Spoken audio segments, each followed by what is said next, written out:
My baby mama's a Jehova Witness. Really? I was Jehova Witness for 18 years. You're 18, you stopped? Yeah, 18 I stopped. So when you wore that white T-shirt and ride on your bike, did you button it up? No. First of all, that's... He thinks... You don't know about us. He thinks you're Mormon. He thinks Mormons and Jehovah's Witnesses are the same thing. Are they not? No, dude. Wait, that's Mormons who do that? Yes, only Mormons. Mormons. I had to walk everywhere, dude. I was pissed. I was always fucking Bicycles mad, are dude. for pussies. Yeah, That's white privilege. They're for fat people. What's poppin'? It's your boy Moses, a.k.a. Nomo, chilling right here in the Lit Outlet Podcast. My very special co-host, Mr. Def Jack. And we got a very special guest in the building, Mr. Joe Romero, dude. Yeah. Welcome to the pod. Nice to meet you guys for the second time, man. It's meet you again. It's a great honor to meet you guys, to be here in Southgate, one of the greatest cities of all time. One of the greatest cities of all time. Too many Mexicans. That's not true. Too many Mexicans. That's not true. And the birthing rights. The birthing rights gotta go. First thing I do in office. I love Mexicans, man. Are you Mexican? I'm Mexican. What are you? I'm Mexican too, Oh, man. shit, hell yeah. Hey, stand together, brother. I'm half. Really? Yeah, you don't dude. even look Mexican, I'm a dude. beaner schnitzel, dude. What I look like? Lesbian? Retired. With all due respect. You ain't wrong. With all due respect. You ain't No, wrong. you have really nice skin, dude. You have really nice skin. Honestly, though? I swear, Does he really? when I first saw him, that's the first thought that I had in my head. This guy's skin is really nice, dude. Thanks, dude. It's the lesbian in me. Hey, I love women too, man. What you don't know about Joel is that he's really into buttholes. So he sees two buttholes on your face and he goes, "Oh, this guy has really." Oh, nice dude, I've been a fan of buttholes for a long time, man. Whole life. I don't get emotional right now, dude. I don't want to start For the crying. record, I just made that up. I have no idea if he likes buttholes or not. He actually man. came out of a butthole. Oh no, dude! I'm not a turd, bro. That's Salvadorians, bro. Okay, that's Melvin. all right. That's Melvin. All right, that's offensive, dude. That's disrespectful. That's fucked It's up, fucked dude. up. Hey, I was gonna say, welcome to the first and last time you're ever gonna be in Southgate. Is only for the Lit Outlet Podcast. Have you ever been to Southgate before? yes, I have been at Southgate one time. It's for a girl that I dated back in the day. Back in my college days, man. I dated a girl out here. Oh, dude, she was beautiful, man.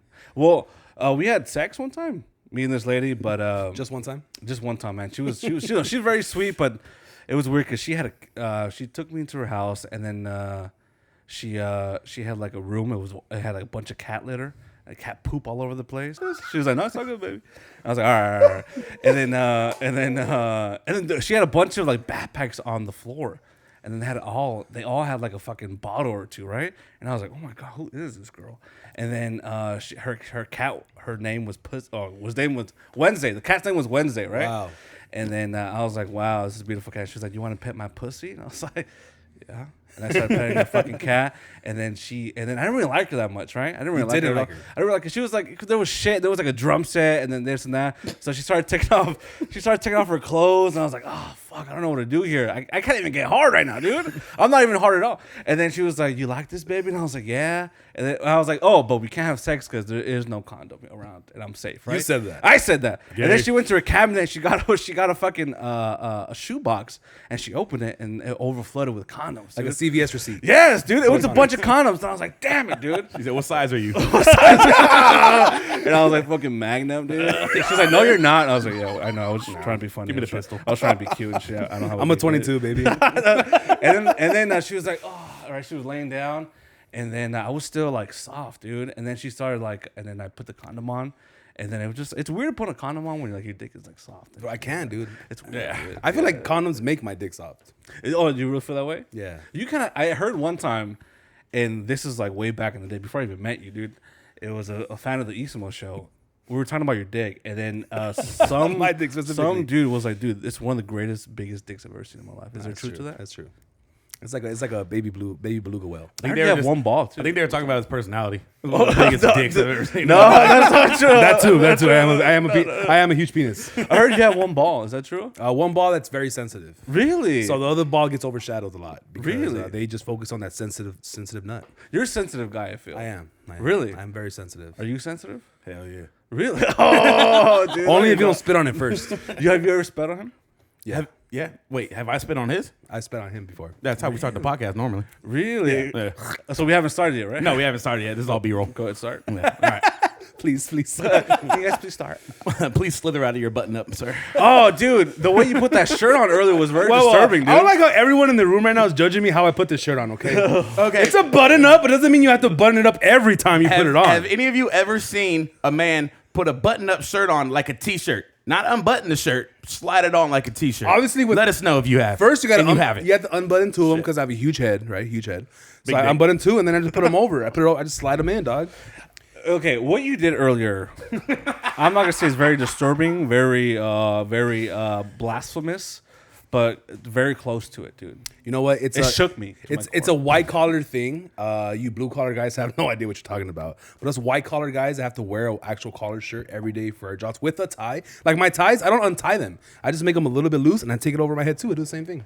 Dude, that's even worse. I don't want to tie a tie every day in the morning. That just sucks. Why, dude? It's because I don't know fucking how. I cute. just You don't know how to tie a tie? No, and I have 30 of them. You've seen my tie He collection. doesn't know how to button a shirt either, apparently. Okay, look at that fucking hair, dude. Is that real hair? Oh, fuck, my titties hanging out this whole time. I didn't even notice. No one told me my titties hanging out. God, dude. Jesus Christ. No, I told you I like Sick tits, bro. fucks. I'm a tit guy, bro.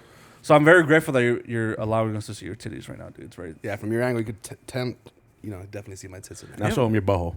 no. Do you have no hair? Oh, my chest? Yeah. Or you shave it, dog. Come on, babe. You're I don't. Look at this. I'm a little boy. All right. Love it. All right. Right up Jeff's alley. Are you Catholic, by the way? Because Jeff loves Catholic boys. Does you really? Yeah, well, like they love me as a Catholic boy, so. Oh. He is Catholic. I was Jehovah Witness. Oh, shit. How'd that go? My baby mama's a Jehova Witness. Really? I was Jehovah Witness for 18 years. You're 18, you stopped? Yeah, 18 I stopped. So when you wore the white t-shirt or ride on your bike, did you button it up? No. First of all, Look, that's he thinks- no, you don't know shit about us. He thinks you're Mormon. know. He thinks No, Mormons that's and Jehovah Witnesses are the same thing. Are they not? No, dude. Wait, that's Mormons who do that? Yes, Yes, only man. Mormons. Jehovah's the I whole do. I had time. to fucking walk everywhere, dude. I was that pissed. was- Yeah. I was always fucking Bicycles mad, are dude. for pussies. yeah, That's you white guys- privilege. you They're guys for don't have- fat people. Because you guys don't have birthdays and shit, huh? So you Or can't get a bike Christmas. for your birthday. No yeah, Christmas. Yeah, I didn't have a Christmas, birthday, Thanksgiving. I didn't have Halloween, anything. Halloween. No Halloween. No fucking Mother's Day. No Father's Day. No nothing, dude.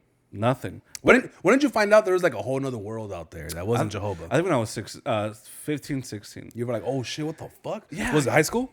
Yeah. Because That's what everybody's 15, 16 is normally. When was that for you? When was high school for you? Like 20 or?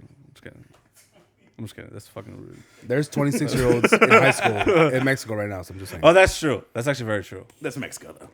This is America. This was Mexico. And so the worst immigrants of all time came in 1492. But that's a different story. Please continue. Oh, dude, you're fucking smart, dude. Thank you. Is that true? Yeah, Spaniards. Hey, Christopher Columbus. Christopher Nolan. I thought you were going to say Christopher Nolan, dude. Hell yeah, dude. Dude, Tenet. Fuck yeah, dude. Inception, dude. They incepted Mexico, bro. Dude, we should fucking teach history, bro. We should. Christopher fucking Nolan, And dude. just after every sentence say, huh, Christian fool. Bale, dude. Dude, the greatest adventure of all time, dude. And then like you say, huh, fool, after every sentence, it just makes it real. You Huh, say- fool. Huh, fool. With the fucking beer in your hand. Huh, fool. Huh, fool. It makes it true. Like, well, he said, huh, fool, so it's like, it's real. Dude, you guys are fucking sick with it, You dude. know what I'm saying? We're a little lit. COVID. Dude. All right, dude. Listen. Do you believe in the pandemic? Are you like a COVID conspiracy guy? I only believe in I Plan think B. so. I think it was. Okay. I believe in Plan B. Plan B comes in clutch. Hey, does, go man. to your local Costco or Kaiser right now and get it for $20 Oh, really? all the time, and it's free. You don't need insurance or a fucking what's it called? A membership to Costco. Yeah. Costco, you get free pharmacy and free alcohol, right? He works at Costco. Free alcohol. Yeah. No, well, you don't have not to, free. It's not. You could buy there without the membership. So it's, The two things you could buy at Costco without actually being a member there is Oh, going to the pharmacy okay. and buying alcohol, which is always hella cheap. Yeah, but it's a pain in the ass, though, because we tried to do that one time at Costco where Vince is working at, and it takes like 20 minutes, because... It takes like 5 minutes, right? No, They do that on purpose because they don't like not. Yeah, they had because you call have to a stand there manager. and wait, and they have to have an employee come up and Worth take you it. there and take you Costco's back. whack, dude. Man. You know why? Hold on. that Before you shit- say yeah. that, I'm a you- Sam's Club You know guy. why it's worth it? I used to go in there, buy the alcohol, like a bottle of vodka, then go out there and get a hot dog for $1.50, and it comes with a cup of soda, and then get soda and drink in the car with vodka and free soda from the fucking. Come on, dog. That's a Drive it, steal, baby. dog. Drive That's a steal. That's pretty nice, man. Costco pizza is amazing, dude. Is it? Yeah, you never tried Costco pizza? Oh, I've tried plenty of it. but Dude, I'm just the saying, hot it's dogs and amazing. pizza, the Sam's Club doesn't have For the price, is good. It's good in general, dude. You know what I hate? I hate when people say that Pizza Hut's not good. Pizza Hut is fucking Dude, good. people talk. Dude, stuffed crust pizza, baby. You know what I'm saying? The big New Yorker. Oh, dude, now you're speaking my fucking language. Domino's dude. better, though. Oh, okay, dude. You like Ruin the vibe. Yeah, I dude. did. I had to. Ruin the fucking vibe. I dude. had We were to, bonding dude. over Your pizza, Pizza bro. Huts, bro? Dude, Pizza Hut stuffed crust pizza overpriced, maybe, but the fucking possibly 100%. But the taste, bro. When the fucking cheese melts in your fucking mouth, I do love that. it's like come, dude. All right. The reason why Jeff likes Domino's pizza is because he likes to rub his food in the dirt first, so that little crust in the bottom from Domino's, he just enjoys that shit. You know? Because it's cheap. Is it cheaper? It's like $6 for like 2 medium pizzas, or $6 a pizza. Oh, I never noticed. That's I still actually think cheap. Little Caesars is the best pizza of all Pizza, time. pizza. man. For the price, That dog. shit- Again, dude, for the just price. in general, Little Caesars is the greatest pizza of all time. Dude. $5, the extra not $5 or more. best. Wait, you didn't say hanfu. Oh, fool. Little Caesars is the best fucking pizza of all time. Whole food. There's food spitting right now, dog. It is true, man. Look, okay, listen, inflation or whatever. $6 now, $6.25 on a good day. I right? knew a guy named Inflation one time. Oh, really? Yeah, I met him. What happened to him? That fool died. Hey, death. Natural part of life, brother. Get used to it, Circle of brother. life, dog. Circle of life, Oh, dog. fool. Home food. Listen, man. It's rough, man. It's $6. Extra most bestest. $7, bro. It's not what it used to be, bro. Thanks, Biden. Yeah, thank you, man. He's a good guy. idiot. It's expensive. Is he though? I never met him. When he's awake. Yeah, I never really met him. I don't know if I can't really decide. Are you a good guy if you're homies with the KKK? Like, could you? Is that a thing? Could it be possible? I've met a guy. They're pretty cool. I've known a guy that was friends with a really bad guy, and the good guy was like pretty dope guy. Because you're such a good guy, you're friends with everybody. Maybe. I try to be, man. Like I'm just saying in general, not you. Oh yeah. Well, yeah. I mean, If you're the good guy, you could be friends with the bad guys and the good guys. like someone like, hey, I killed this person. I was like, wow, your secret's safe with me. Yeah. I go to Maybe another be the person. president one day. I'll just say it on the podcast. It's just you got to be friends with everybody. Do you? Yes, man. You got to be kind. No, not friends. You got to be kind to everybody. There. That makes more sense. Even if they're not the greatest of people, Right, just like be Jeff. kind. No, Jeff, dude. That's what we have this podcast for. Dude, Jeff, one of the greatest lesbians I've ever met in my life. The Dude. greatest. Okay, all right. Dude. That's This is greatest. right. Even fuck you, Queen Disrespectful. Latifah. The greatest lesbian. I swear, dude. Am I wrong? Dude, I own 12 pairs of scissors. All sizes. Dude, he's a businesswoman. Yes, Yeah, I'm about this life. Entrepreneur, dude. Entrepreneur, I'm dude. a chinera, okay? I'm about this life. I hate both of you equally right now. I hate you guys so Why, much. dude? Why, dude? You have a lesbian entrepreneur. A lesbian and a Jehova Witness. God damn it. Where Dude, am I right now? First of all, as a Jehovah's Witness, I don't approve of His lifestyle? Of his lifestyle, but do I care for him and I hope he finds God? Yes. There's a chance even for lesbians. Is that what they taught you in the Mormon church? Jehovah. Okay, Jehovah. That's like calling a blood a crib. It's Yeah, fucking dude, blood. literally, yes, man. First of all, I didn't have the bikes. I had to walk everywhere. I had a fucking briefcase. I had an oversized shirt. And everything was in Spanish. Yeah, dude. Yeah, back then my Spanish was fucking good, dude. Yeah, because the pamphlets were in Spanish. Yeah, and then I'll go to door. I don't think people know that. I don't think people understand that. Is Jehovah Mexican? Jehovah is Mexican. Yeah. Jehovah Witness, like the religion is it's almost all Mexican. It's either like really black or really Mexican. It's mostly Mexican. Yeah, I never saw a black guy until I left the church. Right. And I was 18. Like I was gonna say, if there's like a black Jehovah Witness and he has no Father's Day twice, and that's not cool. All right. Dude. Okay. Yeah, can you shoot him down? He's right here. We got him, guys. We got him. He's right. Shoot him down. FBI, move it. Alpha 12. Alpha 12. He's right. Shoot him down. Just kidding, man. Listen, Craziness over here at the lit outlet. dude. I love this podcast, man. Thank you, man. And I love love you yours. guys. I love you guys, man. You love guys you are good too. people, man. We try. And is it making me emotional that I'm here? No. Hopefully. Most likely no. All right, you gotta acknowledge my feelings. Yeah, dude. That's one thing we don't do here. Acknowledge feelings? Yeah, fuck them shits. You guys are toxic, huh? Hella toxicos. Hey, right here, dude. Toxica. This is the fifth cheer, For dog. me, dude. Cheers. You guys are good people, man. Can't reach. We love it, dog. Dude, so Southgate, a lot of poverty here, huh? It used to be very poverty driven. Yeah. Southgate had this weird little war where it used to be nothing but white people. Yeah. Beautiful. And then should be. on Alameda, there's a railroad track. And on the other side of Alameda, you got South Central and Watts. And that's where all the African Americans used to live back in the 50s. Dude, fucking. They used to chase each other back and forth. There's white gangs and black gangs. Yeah. And they're too busy fighting this war that Mexicans just came in and swooped in there and just took over both sides. And Yeah. now we're on both sides. Dude, it's a nice. There's a lot of culture here, man. It's very nice. It's very colorful. Well, did you take the 710 or you took the street to get here? I took the street. Okay. I got off the 5 somewhere. Okay. And You then- probably got the 5 off. Yeah. Anyways, what did you see on your way here on the streets? What were some of the landmarks you saw? I saw a lot of fucking colorful buildings. I saw a lot of potholes. A lot of homeless people. It rained a lot this winter. I do a lot of 7-Elevens, bro. I saw a lot of fucking. Can we agree that 7-Elevens, that means you're in the hood? No, dude. 7-Elevens and liquor stores. Yeah, Liquor stores for sure. 7-Eleven is one of the greatest inventions of all time. Bro. Think so? Yeah, dude. Why would they call it 7-Eleven? Dude, it makes perfect sense. Does it? I don't know. I don't know why. I don't know why they call it 7-Eleven. That's such a I stupid thought name. about it before. It's like 7 days and 11 hours and 7 days. That don't really fucking make sense. Who the Yeah, like, fuck who's lazy ass is only working 11 hours? 7 Yeah, times dude, 11 is you're not on that 24. fucking grind. He's not on the grind every fucking day, homie. Well, 7 times 11 is 24. So that's why. That's actually Harmful. It's 77? Yeah, he's Oh, he said harmful. I said harmful. yeah, Hang up that phone. he's also stupid as fuck. You better hang up that phone. shoot him down. Shoot him down. Shoot him down now. Airstrike. That's a hate crime. I will never shoot you down like that, man. I will give you a warning. I will give you a warning at least. Where'd you grow up? A BP. What does that mean? Batting practice? Baldwin Park. Oh, my bad. Don't ever disrespect my city like that. 626, baby. Shout out to the 626. 626. Baldwin Park, homie. I think Baldwin Park and Southgate have a couple things in common. They're neighboring like these really big cities. Yeah. But you have to be from the area to know exactly what that means. So what are some of the big cities that get overlooked? Like, or you guys get overlooked for? What are you next to? It's like West Covina, right? West Covina, La Puente. But I think mostly Covina.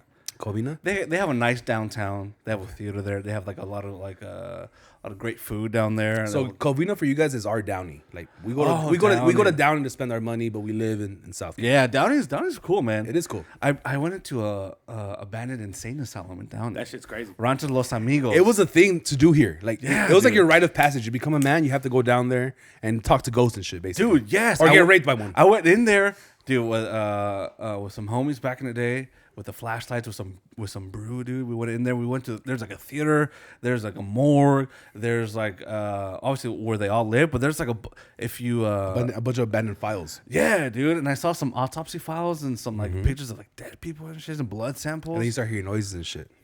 Yeah, dude. I heard a lot of crazy shit. Have you been down there? I never went. Really? Does that kind of stuff scare you? I'm not into roller coasters or scary movies. What? So like that What do shit you is not mean? it's not cool for me. It's not cool. Fuck it. But I've had I've You look like a crisis. fucking I've been hitman, to bro. I've been to jail. you can't fit on the roller coaster. I had guns in That's my not face. fucking funny, dude. But Ghost is just like that did you hear what he said? It's true. Wait, Facts. I don't fit. Harmful. what do you mean? Like Like, they your don't- heart doesn't fit 'cause you have a big heart. No. My stomach is too big. Your heart's in your No, stomach. I've gotten to the point where like the first one clicks, but you know how it's supposed to be like 4 clicks. Yeah, My shit goes like 1 or 2, and I'm like, this doesn't feel safe. just make it click. I gotta suck it in. Nah, honestly, I just never liked roller coasters since I was Really? What was the last one you were on? small. Goliath. Oh, dude, that's a good one. That's a fucking amazing. Oh, one. after that one, I'm like, yeah, I'm not coming back no more. It took me a while to get on that one though. I got on it by accident. Really? Yeah. You just didn't know. I just saw these 2 big like rock things, and I'm like, oh, that shit looks fucking dope. And then I went in there. It was like a little maze. Nobody was in line. I don't Yeah. know why. And that shit ruined my life, dog. No one was in there. Was it open? Was the park open? It was like the middle of the week or some shit. I don't know why we went. Like there was not a lot of people there. Really? That one took me like a year or 2 to get the courage to get on there, because there's no like. I like the roller coaster when you have something to hold on to right here. Yeah, this one's like It's this. just right here. And That you was gotta- just a lap bar? Yeah, dude. Fuck that. It's fucking You terrifying. haven't been on it? I don't like roller coasters either. What? Oh, this whole time? You've been making fun of me for 2 years about not liking pussies, roller bro. coasters. No And you one like asked roller me. coasters. You guys are fucking Why don't I- pussies, bro. Oh my I'm God. a lesbian. Of course I'm a pussy. Lesbians like roller I am coasters, what bro. I eat. Lesbians like roller coasters. Life as a man. lesbian is a roller coaster. What are you talking about, man? You go through existential crisis. What are you talking about, dude? I'm Say it again. Say it one Shoot more him time. down! God damn it, dude! Shoot him down! He's a fake lesbian. Shoot him down! God damn! I love cock. That's not a lesbian, dude. I know, I'm a He's a fake fake. Shoot him lesbian. down! What are you talking about? You guys are offending me so hard right now. Are you really a big amusement park guy? Not really. We didn't get to go to them growing up. That's very. Is that against your religion? Kind of was a little bit. Amusement parks too? Everything, though. Anything happy. I didn't celebrate my birthday till I was 19 or 20. Okay. Let's take a step back. So how old are you? You don't even know. That's I think I'm 4 years you're old. really like 5. You're like 6. I'm 5. What's a 5? Nah, yes. What was the question? But like being a Jehovah, basically like nothing. You can have fun, right? Is that the thing? Like reading in the commandments. You're fucking mind, dog. Why are you so cold, dog? This fool has no pulse. He's dead inside. We're talking to a corpse. We're talking to a corpse. Warm me up. We're talking to a corpse. Nah, that's fucking gay. But like, being on the inside of the Jehova Witness thing, like, no fun. You just can't have fun.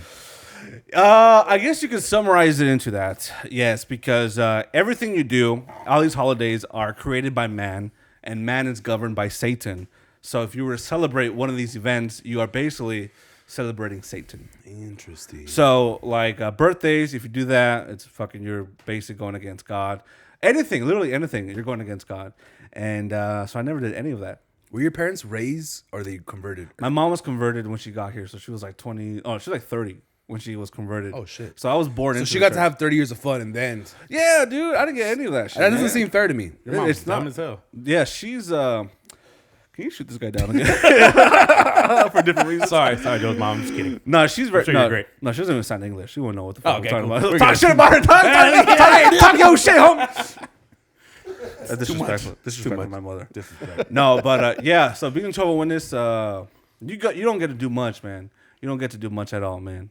And I didn't realize what I was missing out until I got out of it. What was like the first thing you're like, oh, this is like, was it chocolate or cupcakes or fucking alcohol or pussy? Like, what was the first thing you're like, oh fuck, this is why? Those are my three things: alcohol, cupcakes, and pussy. That's what I love the most. Is it to me. lasagna? And not specifically, like just cupcakes, not food. Cupcakes. You're a sweets. fucking animal. I'm a dude. beast, dog. Look at me. I'm a glute, dog. Look at me. No, you look good. He's You're just a devil. big walking gluten. I'm a glute. So what full was of the question? gluten. What did I love the What most? was one of the first things you discovered after leaving Jehovah? Spaghetti. Ism. That Yeah. you're like, oh, this is fucking great. Probably birthday celebrations or Christmas. Like being the star of the show. No. Probably like Thanksgiving or Christmas. I realized that's like a really sweet thing. When What- people come together and just like, hey, I'm thankful for you. I love you. Okay. And it's very just sweet and genuine. And So you can't even say thank you when you're Jehovah. I wasn't involved in any of the situations. I never went to anybody's house. Never hung out with anybody. So where did you go for like your first Thanksgiving or Christmas or whatever? I just to a friend's house, but even then, it's like it's hard to celebrate my own birthday now because it just feels so forced. You know, because for 18 years I never did it, so now that I do, I kind of feel like Am I being an imposter? Imposter syndrome? imposter syndrome almost dude, for my birthday. I feel like people are more excited about it than I fool. am. Just like, come on, dude, you're fucking stupid. No, fuck it. I'm just gonna hurt you. I'm sorry, dude. I'm sorry, dude. Sorry. Don't touch But my- anyways, yes, it felt like even when I celebrate my birthday now, it just feels like I'm being a phony. Maybe like it feels like I'm used to not doing it for so long. Do you think is there like what is the percentage of possibility that you go through life maybe as a young man and around 40 or 50 you convert back? Is that in the back of your head? Dude, yes, bro. It's always in the back of my head. Like you can think there's a chance. It's always in the back of my head just because of my mom. My mom always tells me, ¿Cuándo vas a venir? Regresar. Regresar con Jehová. Te está esperando. Ya sabes que no puedes vivir feliz sin Jehová. I was like, I'm pretty happy. That's pretty great, I'm Mom. doing pretty good right now. You're wrong. No, You're wrong. You're wrong, Mom. No, don't. We'll cut that out. No, I'm just kidding. We're leaving it in. What's it called? Free pie. What was I about to say? I was about to say. What's your question? I lost my train of thought. Me too. I fucking laugh. No, it was about. I was getting a beer. It was about. Oh, you got a fucking- beer? Yeah. Damn. We were talking about my mom. The big. Oh, she's telling you to come back. Like, when Oh, yeah. Oh, is there a possibility yes. of you converting back? Unfortunately, yes. I think about it. It's always part of my conscience whenever I do anything like related to like holidays and stuff. But as my mom gets older, I feel like when I'm on her deathbed, she's gonna be like, "Come back to Jehovah." What is it? You know how like because my grandma was the same way, but with being Christian, right? Yeah. She goes, "Oh, God doesn't like the way you live. You always God knows everything, sees everything, whatever." She's always giving me the talks, right? But I feel like Christianity, they promise you like everlasting, eternal life in heaven, right? Yeah, What dude. do they promise you in Jehovah? Well, Birthdays? it's the same thing, but it's just it's like on earth, paraíso. On earth. On earth, yeah. Like, You you don't come only back? only 144,000 people get to go to heaven. What the fuck? Who came up with that number? Some fucking How's it gay not guy. full by now? It's a fucking Wait, that's Christianity or Jehovah? Jehovah Witness. So only 144,000. How do you know it's not full up there? That shit's full by now. I don't know, dude. They're like, my mom would be like, ese señor es uno de los 144,000. I'm like, whoa, he's one of the 144,000. Wow, he's amazing. He's like a god, right? But it's like, how do you even know? How do you pick out somebody that goes up there? How do you get to be someone that goes up there? right. But I always thought that when I died, I was gonna come back to life, and then live in paradise for the rest of my life here on Earth, which is kind of bullshit. So you can't live in paradise and be a glute because it's against your religion. But if you do the right thing, you can go to heaven and be a glute and live in paradise over there. Not here, but there. If you're one of the 144,000 people.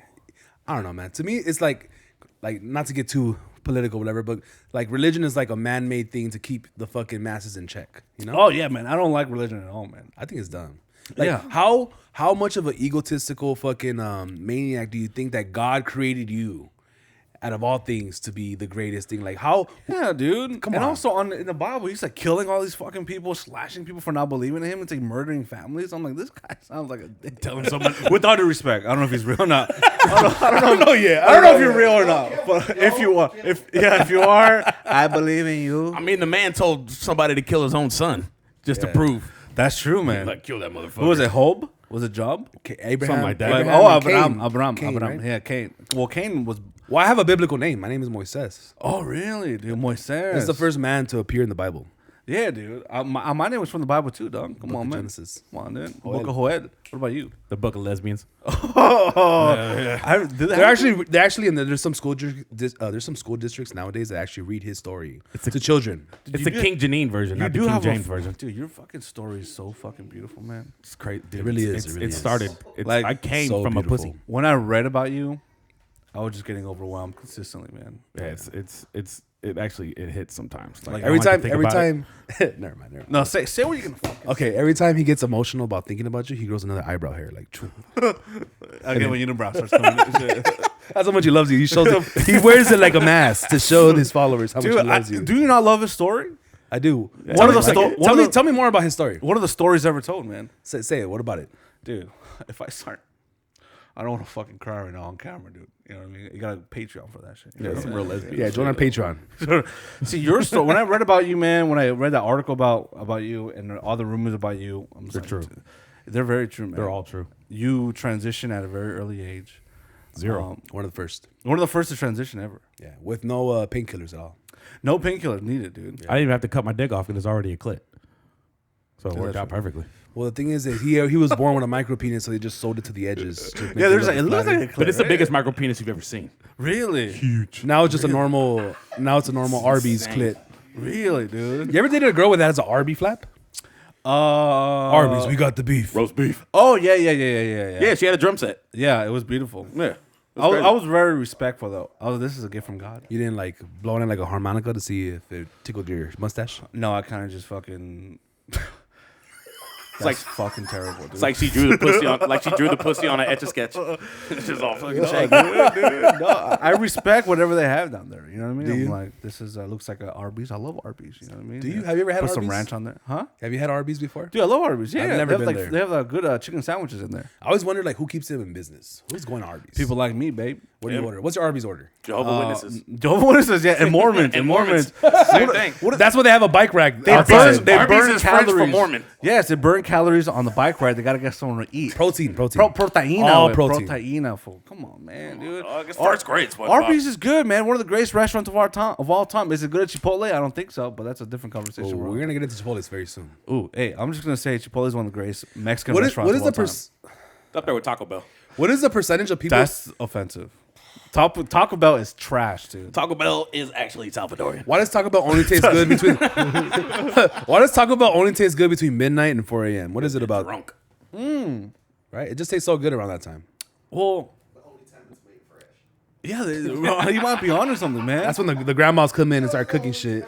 Yeah, dude, they're overworked, underpaid, those grandmas, dude, and It's slavery. slavery. Yeah, dude. Pretty much. And you get like the potato, those potato tacos, the sweet potato tacos. Those are really nice. The chalupas are amazing, dude. The Crunch Wrap Supreme, Jesus Chalupas Christ. go hard. Fire. Chalupas are fucking incredible. They're unstoppable, dude. Yeah. They're one of the greatest tacos of all time, man. In my opinion, Hands down. hands down. Hands And you up. get them in a box. Ooh, No, the first Have you Taco eaten Bell. tacos from a box? ooh. Oh, of have you? course. Yeah. But you know the first Taco Bell was here in Downey. Oh, really? Really? Oh, okay. We want to talk about the 1st. Guess where the first In-N-Out was? In San Bernardino. Burbank. Fuck. No. Baldwin Park. No way, was it? Yeah, the first ever fucking In-N-Out. Oh, I'm thinking McDonald's. Oh, dude, fuck McDonald's. Not even man. close. I love McDonald's, man. McDonald's is delicious. I think all McDonald's fries are overrated. What? Let's We're start- overrated. Let's start there. No, dude, the McChickens are a gift from God. Boy likes his chicken. Dude, McSpicy. McChicken, Is chicken the only thing you eat, dog? Because I hear you talking about chicken all the time. Yeah, I just became one.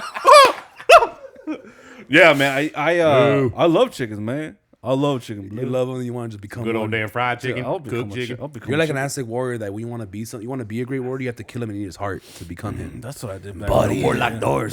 I actually never heard of chicken. How does the chicken sound go? That's a fat guy. It's Mo. That's disrespectful. That's crazy. It is. That's what the people from Downey You sound like. guys are fucking animales, dude. You guys are good people, man. Damn, I look like Ben Mala right now, dog. You look like I look like Ben Mala. Shout out to Ben no, Mala. dude. Who do you look like? You actually do look good in that Hawaiian shirt, though, with the Think so? glasses and shit. Bro, I think the Hawaii like I'm on shirt makes vacation. everybody look better, dude. Think so? Especially Kind the, of. the loose fitting shirt, What's the secret? Why do you wear it? because I love it. And also, it's all, listen, I'm gonna be honest. Before anything else, I started gaining weight, right? And I was like, okay, I used to be that guy when I started working out, wear the tight shirts, show off the guns and this and that. As I got older, I started getting like less time for the gym, and also I don't really love the gym anymore. It's kind of like a hassle now. Right.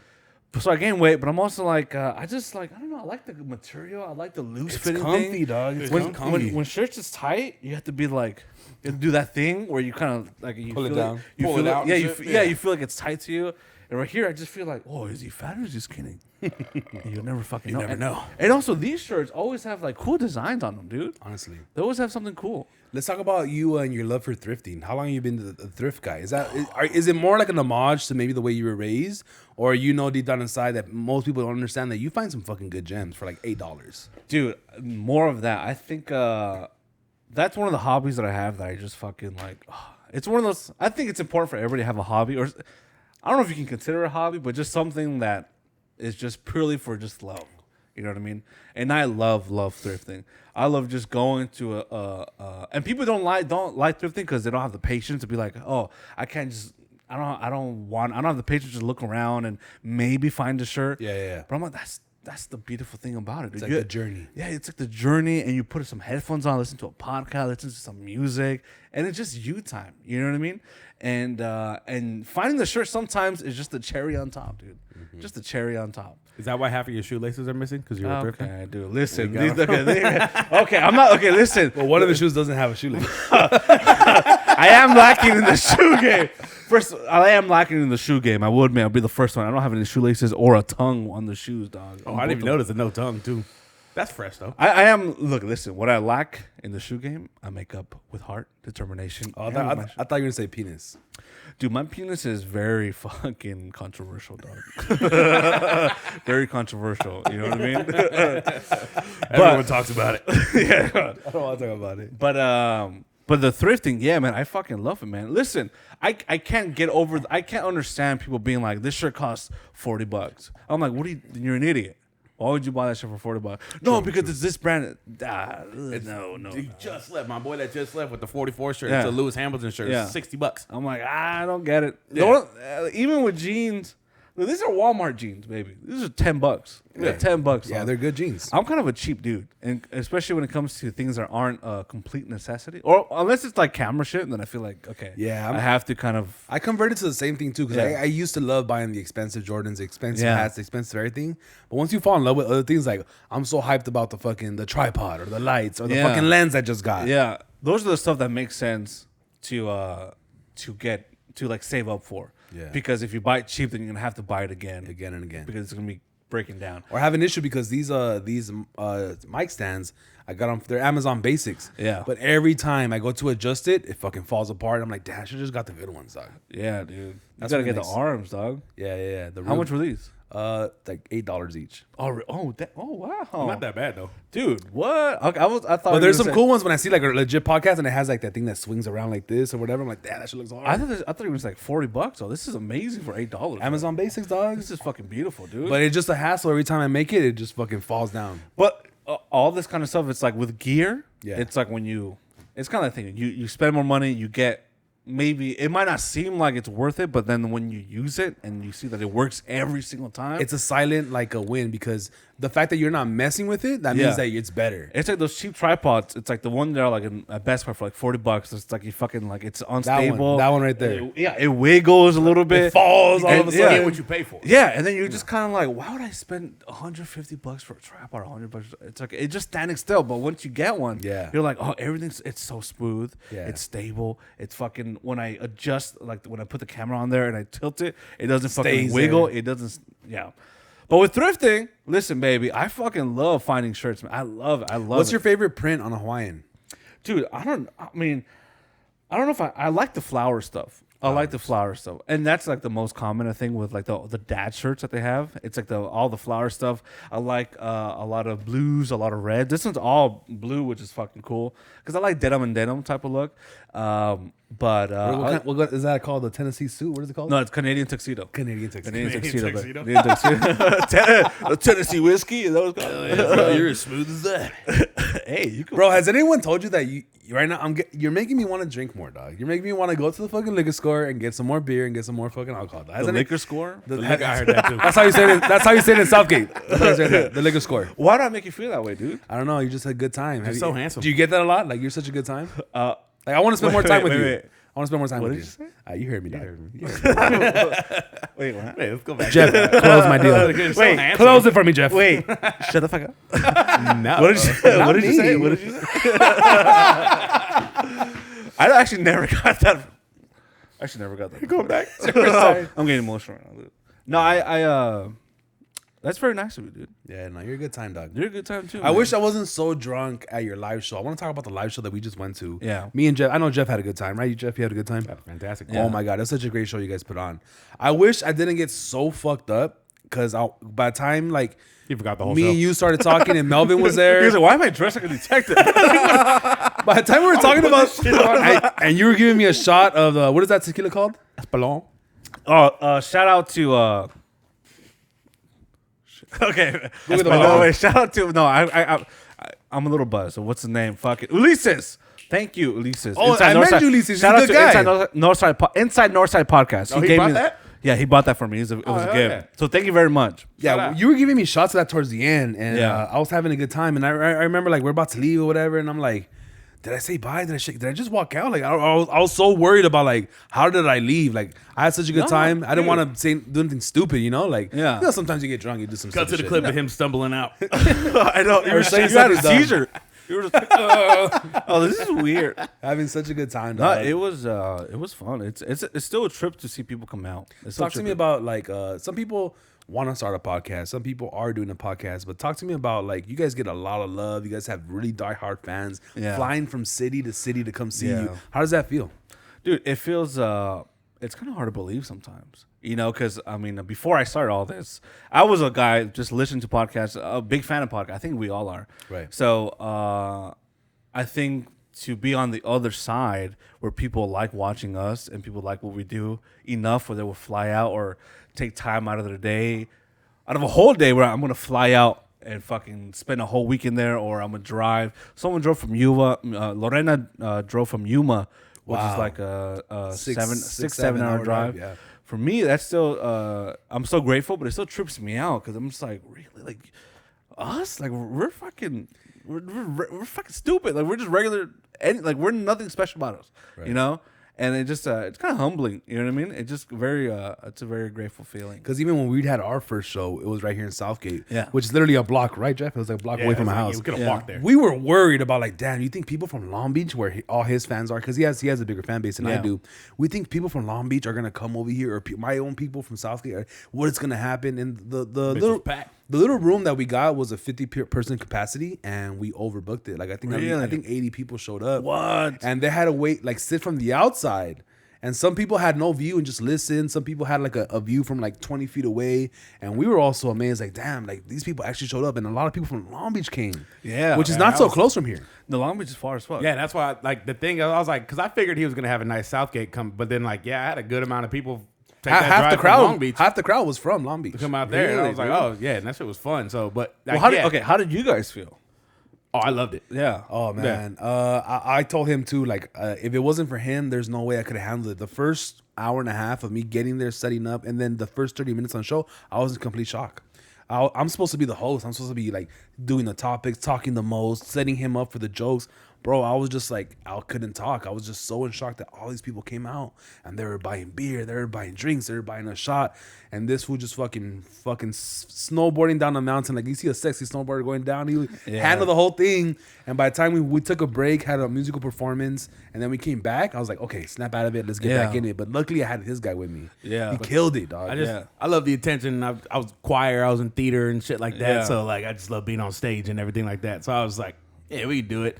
And we figured it out, and just it worked. Because it's definitely different, like doing this and then doing it in front of people. I couldn't handle it. I got like all nervous and shit. Dude, I get nervous every fucking time. I feel like it always takes me like 20 minutes for me to kind of get in the groove of it. You know, in every show that we do, the live ones, I feel like it takes me like 20 minutes. I always feel like I'm like fucking nervous and shit. I get up there, I'm so like I'm fucking hot. I'm like sweating. I'm like fucking shaking and shit. But that's the beauty of having like other people with you. Yeah. It's just like feed off each other. Yeah, feed off each other, and like sometimes you're stressing out. You're nervous. You see someone next to you, and you're like, okay, I'm not up here alone. I have someone, and it gives you a little bit of comfort. Like, it still takes time for you maybe to get like calm down a little bit, but it's I can't imagine doing it alone, or like some people do stand-up comedy. Exactly, I can't imagine that. Yeah.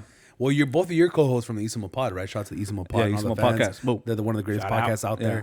there. But they're always trying to get you to do stand-up, but you always pretend like you don't want to. But I think deep down inside, you're gonna be good at it. I would love to, but I know what that entails. I know Right. I know the amount of work and the amount of like The behind-the-scenes stuff. yeah, I know all that. Not personally, but I'm surrounded by so much comedy. Don't you record like famous sets and put them? You're a social media guy for these big comedians, aren't you? I work I work with some amazing comedians and a lot of Latino comedians, which is dope. And I met just comedians. I'm surrounded by I see so much live comedy from working with like comedy companies like Chocolate Sundays. They're a huge comedy company, and they have a show at the Laugh Factory every Sunday. It's been selling out for like 10 years. It's like a bunch of blacks, fucking browns, Right. Like Asians. It's just like anything for the most part, but white. They have white people here. They're like Bill Burr, Matt Rife, but heavy hitters, right? But I just see so much live comedy, and I see the grind on all different levels. It must be a little bit intimidating. Yeah, and I just know like I don't have that's just not my route. I feel like I can be in comedy in some way. I would love to direct specials and work with comedians and shoot specials, but I feel like for me personally, that's not. You know your strengths. Yeah, that's not my route. That's not my route. Maybe you respect the game so much because you know how much it takes that you don't have enough time or like you really have to pour your life into comedy. You really do. You really do. It's like getting good at anything. Like you literally have to put so much time and effort every single night going out to the clubs, to the fucking open mics, doing open mics, getting booked on shows, and it takes so much time. I just don't have the time because I'm trying to build already myself as like a cinematographer. I want to talk about that. Yeah. What's your background with cinema and like when did you fall in love with it? Because you grew up Jehova Witness, like we were making fun of you in the first 30 minutes, but you grew up away from movies, right? You couldn't even watch TV or movies growing up. I mean, we could, but it wasn't like. What could you and couldn't you watch? I mean, video games is one thing that my mom did not want me to do, like the Gears of War, the Halo, and all that shit. They just see a gun, they see violence, especially Gears of War. You're chainsawing somebody. Mom, the story's beautiful, man. It's a great Marcus Phoenix is a savage. Christopher Nolan Nolan wrote this. He wrote dude. this game. Mom, Jehovah couldn't write this. Christopher Nolan. Yeah. She's like, no. Right. So I was a little restricted, and then I bought a camera like 2015 just because I walked into a pawn shop and I was like, it'd be nice to have a camera. But I was just kind of filming my girlfriend here and there. But in 2019 was when kind of when I got fired from Chipotle. That's when I realized that maybe I was like, what do I like to do? I don't want to work at like a Best Buy or a food restaurant. What do I like to do? And I was like, I like making videos, and it kind of just went from there. And then I've been doing that ever since. You know. What did you get fired from Chipotle for? I got fired from Chipotle for giving away free food, baby. Hey, dog, there were some hot girls pulling up. They were like, free guac all day. and she was like, they got like chips and guac. They got like fucking double chicken bowls. And I was like, listen, baby, slow down. Don't get. They took their debit card. I was like, whoa, what are you talking about, doing, man? girl? What You know who I am? Do you know who I am here? Do you know I'm who the I am? assistant manager, baby. I'm the fucking cashier. Okay. And also CEO to this part of the restaurant. To this portion right These here. 4 feet right here. This I'm 4 the feet, I'm CEO. CEO, baby. I run this bitch. And then she was like, what? And then I was like, listen, This ain't Arby's. I'm just going to charge you for a bag of chips, $2. She was like, wait, really? And I was like, yeah, baby. And she was like, wait, once you get fired? I was like, fired? I own the place. Come on, baby. Come on, man. and then 2 days later, I got fired. No, they got Yeah, you. yeah, they How'd got you- him. Who snitched on you? They got me on camera because they do like an audit for cashiers every fucking month, and I think they go by like the least expensive thing you do. So they saw like a $2 thing, and then they saw 3 girls just be like, "What?" On the really? cameras? Really? You do that? And I'm like, "Come on, babe," with my hands up. I'm like, come on, baby. only 50 cents a Come on, piece, you know who I am, baby. I fucking run this corner. You know what I'm talking about? And then I got fired. And I was like, I need to do something that I care about. And it took a while, and I still worked at a gym after that. But I was like, I'm not gonna work a job anymore that I fucking hate. So I didn't really like working at the Condom fell off. At the gym. but I was like, hey dog, I like working out, fuck it, whatever. And then I was building my video career. I didn't really take it that seriously. Did you go to school for video? I went to school and I took some film classes, but I don't know. At that time, I was going to school for the FAFSA check, basically. Oh, you weren't paying attention. So anything I was like, FAFSA check yeah, is anything nice. I was like, duh. I was hitting up people. Who am I hanging out with tonight? I got the money for the 4 locals guys. Don't even Dude, trip. I was buying everybody, all the homies, like drink, and they're like, "Where'd you get money from?" I was like, "Chill, dog. You better worry about A drug dealer never reveals his I secrets. know, right? And they're like, "Do your parents have money?" I was like, "My parents are fucking poor as fuck." Dog. This money I should really be giving to them, but I'm spending it on you I know, guys. right? My Uncle Sam, baby. I know we're like living on the street, but I got fucking FAFSA check, dog, dude. yeah. It was when I was a horrible student, man. I just didn't do anything. I just went, showed up, didn't do the homework. Where'd you go to school? PCC. It's a community college, Pasadena City College. Okay. Yeah, I went out there for 4 years, and For then film? No, it was for theater at first. Oh, sick. And then, Dude, this whole story is your story. You guys have the same story. No, you were a theater guy. Yeah. I mean, you told me fucking early, but you took. And he worked at a gym. Oh, really? And he worked at a fast food place. Punch the microphone. Come on, everybody, show your fucking arms right now, dude. Let's go. Come on, we're fucking douchebags, baby. Oh, fuck yeah, that's the newscast. Alpha Pat. Oh, saw, dude. So, why did you leave theater? I mean, I never did it I wanted to do it in college, but I just never did it because I was also trying to play football. But I did it all throughout high school, like drama and then musicals and shit. And then, I don't know, I just never went into it. And we talked about it on the couple podcasts before. Like, so my senior year, I was Troy Bolton in High School Musical. Oh, we really? did High School Musical. Yeah. Sick.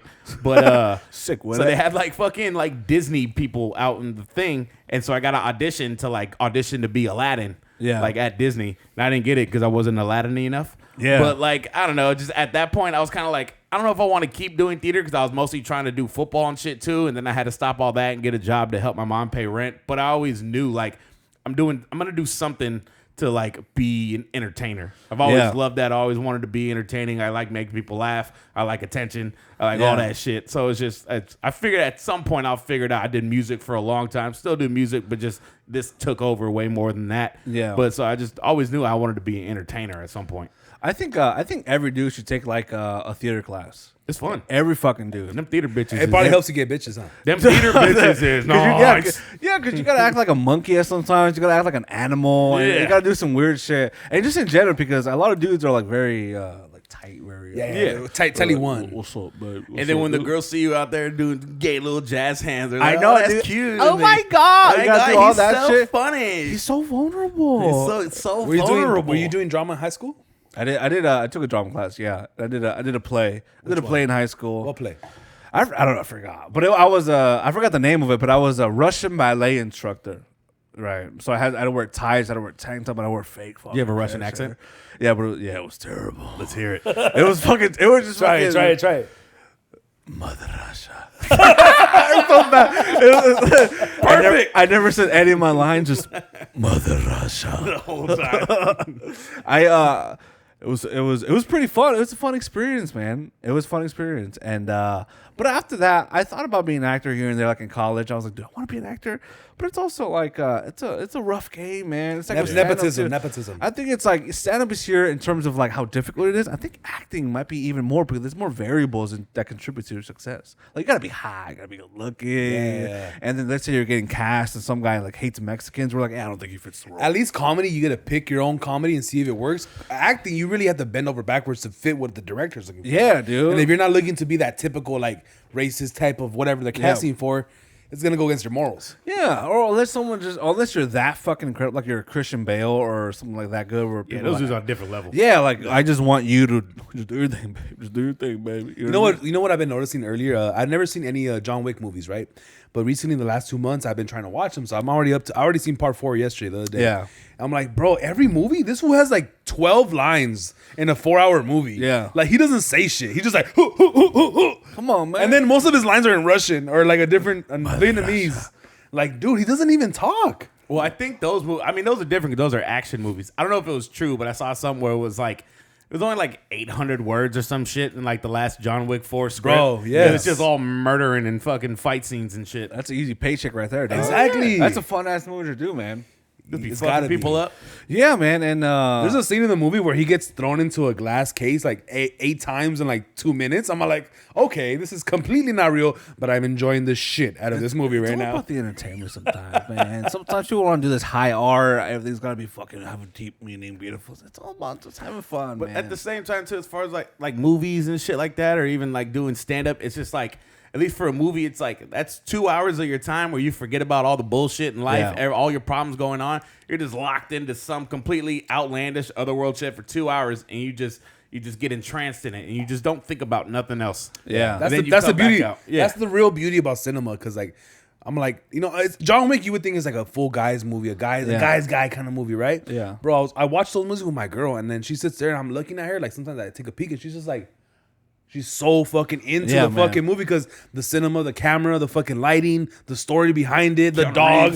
Dude, We're always talking about the dog. Oh my the god, the dog. Dude, yeah. I hope the theaters never die out. I hope going to the theaters never die out. I love that. the theater experience. Is like no other, man. Getting your popcorn, getting your soda, sitting down the surround Popcorn sound. always tastes better Dude, than the movies. popcorn with jalapenos inside, Always. fucking amazing, dude. Getting your fucking Diet Coke, dog, dude. Sneaking in a bottle here and there, dude. That's the and your best. fucking Coke. It's Especially now because amazing, they have dude. like beers in theaters and shit, but it's like $10. Oh, no, yeah, you yeah, just go yeah, get yeah. a little bottle, get like a small Sprite or some shit. Yeah. Just pour that bitch in there, and you're like, I'm chilling. That's when I know when I'm talking to an idiot when they're like, "Oh, you can just buy liquor there." I'm like, like, no. Like, when people try to okay. when people Alright, try to dude. brag like, oh, they bring the drinks to you. I like going to the movies where they serve alcohol. I'm like, what are you what? Are talking you about? Are you stupid? rich? Yeah, you You're paying $20 for a fucking 12-ounce regular bottle. I know for $12 for a Michelob Ultra, like, you already Suck got that my mind. dick. Like, you gotta get a fucking bottle, sneak, put in your dick, put in They your don't even asshole. check you no more. They I remember don't. back in the days they would make you open your bag and check. Now they're like, please come in, dog. Get in there.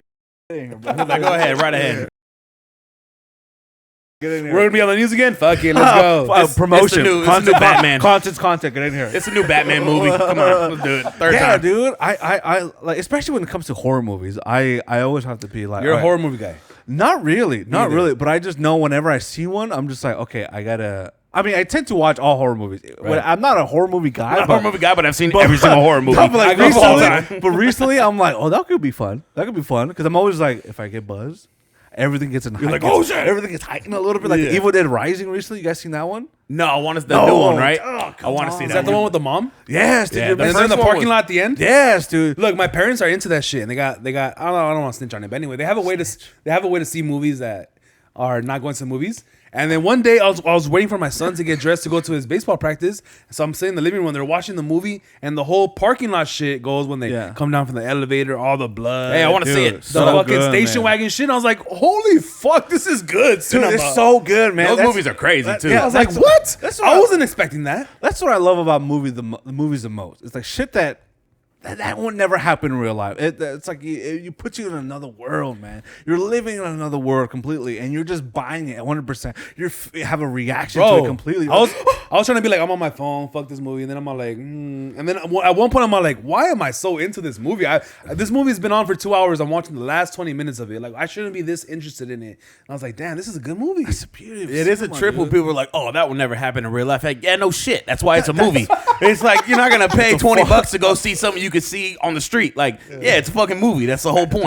No one pays to go watch the dude. security cameras, dog. I know, dude. It's fucking stupid. I want to see some crazy shit. It's like going to Star Wars and be like, lightsabers aren't fucking real. Or like the fast. That's going against gravity, actually. Like the Fast and Furious shit. Like, you can't take a car to space. Like, no, you can't, but Ludacris can. He can. Ludacris can take a car to space. Like, the fuck? It's like you can't enjoy anything though. If you go to a movie and you're like, that would never happen. I'm like, what else are you gonna fucking be like? That's not real. That's not true. Yeah. You listen to a song. Did that really happen? Exactly. Is he being honest? Even not being rap honest. music, all that shit.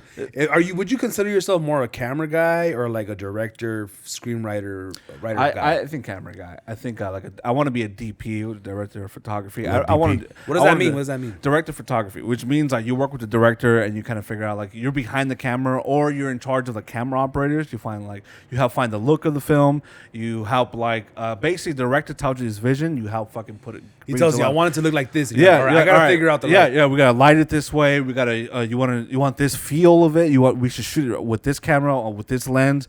I want to feel claustrophobic. Oh, we should probably shoot in a wide angle. Get up close to the subject. It'll feel tight. It's a body cam. Yeah. It's like you're doing you're just bringing it to life, basically. And that's what I wanted. That's why. And I just love camera. I just love cameras, dude. When did you find your love for cameras? I think a little bit before I got fired from Chipotle. I wasn't really using cameras here and there. Like I was filming my girlfriend whenever we go on trips and shit. Hell yeah. Hell yeah, baby. Yeah, you were. Titanic style. We're making love. We should film this. Sex tapes. We should film this. We should film this, dude. Don't look at that cupboard over there. It's a camera coming out the shit. Fuck.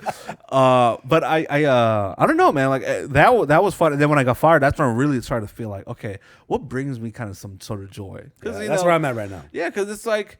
In life, it's hard. Life is hard, man. Life is rough. It's long, dog. Life is long and hard, and sometimes you just got to do things to fucking make money, to survive, to exist. Right. You know. But if there's a second in there that you can kind of escape and just do your shit for a little bit, that's kind of nice. You just gotta dive into that sometimes. You know what I mean? Like you gotta. For me, it was like cameras and making videos, and to me, that's the core of everything. Just making videos, recording shit, being behind the camera. That's what makes me happy. And it still does make me happy. And then I always loved podcasting. And then this opportunity came up with Gerardo. I wouldn't be podcasting without Gerardo in any way. You know what I mean? He had a podcast before this called Josh Gerardo. And I went on that like a couple times. And then when whatever happened with the original version of ISIMO happened, he told me to do it. But I didn't want to do it because I just felt like it would affect my filmmaking career, because that's kind of like a more serious route. You know what I mean? Like everybody's kind of serious, even though there could be like silly or whatever. It's more of a. I just didn't see anybody. You didn't want to stain your resume. Yeah, I didn't. You didn't want to. You don't want no one to look at you wrong for trying something. Yeah, I didn't want people to see like, oh, maybe I want to hire this guy and see like me being like fucking stupid on the podcast. Because I couldn't find anybody that was like a cinematographer and also like a comedy podcaster they were being ridiculous. Right. But I was kind of like, fuck it. You know what I mean? Like, who cares? You know what I mean? I enjoy both things and I love both things. So why not just do it? Good. I applaud you for that, man. Because it takes balls. Because a lot of people sometimes like we have homies who work for like the school district or have like work for the city or have like button up jobs, and they're like, hey, we love your podcast. I'm like, well, you come on because I know you personally. You're really funny. They're like, oh, I could never be on your podcast because I might get fired for even being on the podcast. Yeah, because we like saying wild shit. Yeah, so it's kind of a risk even doing the podcast to begin with. I mean, some people. For some people, I understand, man. Like something like if you're a teacher, you say some wild shit. Yeah, I understand, man. Because those are real jobs. You know what I mean? Like you're in charge of the future. Shit. Yeah, those are real jobs. The people of the future, the kids of the future. Like I was watching like some true crime shit on YouTube the other day. Like this channel called Jim Can Swim or Explore With Us, And I was just watching the detective work, and I was like, dude, these are real jobs. Like what I do is not important. Solve a murder. It's like I'm more like, hey, come have fun if your life is good. You know what I mean? But those are like necessary, crucial, important to everyday life jobs. And those people will be like, I say wild shit. I always said, but I don't want to record myself saying some wild shit. Yeah. It's like, Hey, yeah. dude, if I respect it, you're doing real important shit. You're doing Yeah. important shit. I'm just fucking a dumbass with the camera. Dog. You're doing life. I'm just a fucking idiot, dude. Come on, we're talking about fucking Joe. Has anybody ever hated on you for like popping out the camera and recording? Like, hey, don't record me. What the fuck? I got a warrant. Those any situations like that? Yeah. Even though I was on, that happened once. Like when I was on a job, and but it was like a bigger camera. You know what I mean? So they were just talking to their homies. And I had to get like behind the scenes shit at this like comedy special, and I was getting behind the scenes shit, and I was just filming them. They were like, "Man, come on, man, stop that shit." I'm like, "I'm sorry." I'm being paid to do this. Yeah, they literally told me They to do this. They told me to do this. Like, man, cut that shit out, man. I was like, oh, I'm sorry. I just zoomed in. Fire. Pretend not to record. This is actually fire. Great content. This is great content. I'm getting a raise. Come on, hit me. Hit me. Come on, do it. Push the camera. Push it. Hit me. Nah, but yeah, man, that happens sometimes. But normally the stuff that I do, for the most part, unless I'm shooting like a documentary, that's when like people are, for the most part, people are like they're there, they know they're going to be filmed. But if I'm shooting a doc, sometimes like people are like, man, don't fucking shit me this and that. But it's all good, baby. Come on, like I said, man, we're not. It is what it is. Come on, man, we're not fucking solving crimes out here. We're just fucking around and talking shit, bro. Yeah, just because I record doesn't mean it's gonna get out. You know. Yeah, baby, come on, man. What about you? That's enough about me, man. I haven't been to the gym in a month. That's fucking great. Dog. It takes one day to come back. It takes one day. Yeah, That's why I realized I had to work out because like how much I eat and drink and shit and party and stuff. It's like during the pandemic, bro, I got up to 270 pounds because all the the gyms are closed. I was like, I'm not doing no fucking jumping jacks and shit in the backyard. So I stopped working out, but I kept drinking and eating like I did. And I got up to 200. I'm 5'11", 270. You're like, that's not cool. You're like, yeah, I got to change this shit. So now it's like I work out because I like eat and drink.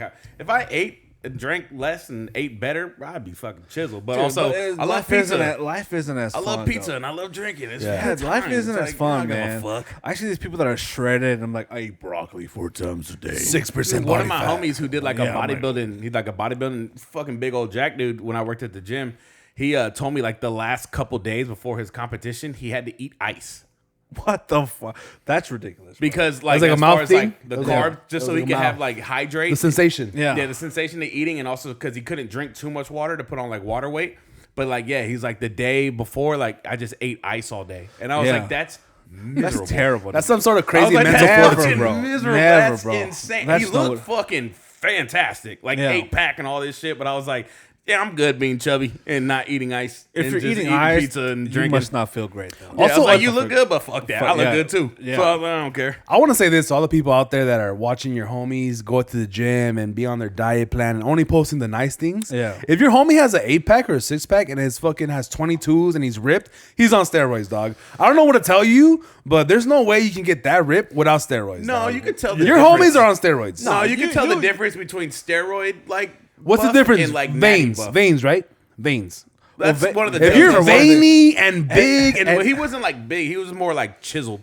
That was just like if you're on a just like diet regular and shit. kind of big and you kind of see the muscles come through the fat, that's a guy that goes to the gym and eats a little Yeah. bit. But if this guy's like 2% body fat and like, oh, I love my sign up to my gym regimen, like, bro, you're on steroids, dog. Just be honest. Hey, listen. Sometimes, like, it's hard to tell. Sometimes, maybe if they, especially if they're young, but if they're like, you got all these veins everywhere, it all automatically screams steroids. when the veins are like popping Yeah, out of their I skin. think people Yeah. underestimate how easy it is to get fucking steroids. We look how close we are to TJ, dog. Dude, yeah, it's fucking easy, man. So easy. And also, if there's like a drastic change in size of your Yeah, body, yeah. It's like with these actors, all these actors that fucking transform. They're like, hey, I just fucking had chicken and rice and broccoli. Yeah, worked right, out twice bitch. a day. You guys are you're on fucking steroids, Superman. Yeah, Dwayne Johnson, you fucking liar. Dwayne Johnson's gonna He's the die number soon, one bro. liar, He's dog. gonna die soon, bro. I don't know how he Yeah, hasn't bro. died yet. He's gonna die soon. His heart must be this But big. I don't know because he's dude. probably on, for one, the most top tier steroids ever. yes. But also, if you like monitor how much steroids you use, And there has to be an everything, anti thing. But if you monitor how much you use and cycle on and off, because then there's like those Mr. Olympias and shit where you're like, oh, you're gonna die tomorrow because Yeah. they have traps on their traps. But it's like Yes. when you become like that big Hollywood actor, for one, yes, you're on steroids, but for two, they're on like the best of steroids, and also they're being monitored of when they use it, how much they use it, how many cc's or whatever they put they're in like their body. to a T. Yeah. But that can't be good for years and years and years. And he's almost 50, dog. Like, he's almost 50. Well, you bro. got to think about this, and the only reason why I have a little bit of inside information is because, like I was saying earlier, is I used to work for an eye doctor, right? Which is like Same thing as steroids. one of the things that people underestimate. Every time you get sick, the first thing a doctor recommends, like say you have a sty or an eye infection or a throat infection, they're gonna give you steroids, Yeah, dude. white blood cells. Yeah, man. And what do? They regenerate the part that you hurt. So doctors have been prescribing steroids for 100 years already. Listen, man. Sometimes girls, sometimes girls will be like, there's a fucking. Well, I just blanked out. There's like, it's hard to the image that Hollywood presents of an ideal female physique. Right. It's like unattainable. Yeah, they cry about that a lot. I'm like, what are you talking about, dog? Look at the men that are portrayed in cinema. These fucking superheroes are all shredded, fucking all yoked, Superman. six-pack, Superman, Wolverine, Batman, everybody. No matter if they're a fucking, like, I saw this one movie where it's with Jake Gyllenhaal and Amy Adams. I forgot what it was called, but like the crack dealer is like is a guy, Aaron Taylor Johnson. He played Kick-Ass, and he's a crack dealer, right? He's a druggie, and he's shredded. I'm like, even the shredded guy is fucking sexy. Even the shredded guy is hot as fuck. What the fuck?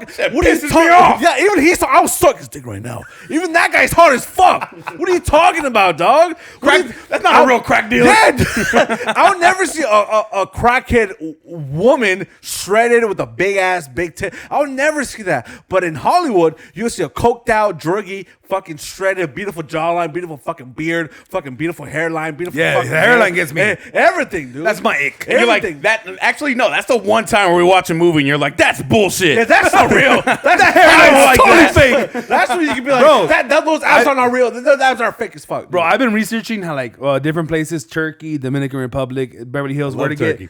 get fucking hair implants, right? So I've been like, and then there's places where you can go to like get like a fake toupee where it looks really real. Yeah. And there's sometimes I'm watching like a YouTube video or a movie and I'm like, that's fake. I've gotten so good to like. Really? I tell my girl like, oh, how can you tell? I'm like, look at how sharp that fucking lineup is, dog. No one has a lineup that sharp. Hey, dude, my hair's thinning too, man. I'm gonna be you. Honestly, dog, I was 10 undocumented immigrants just to have your hairline, dog.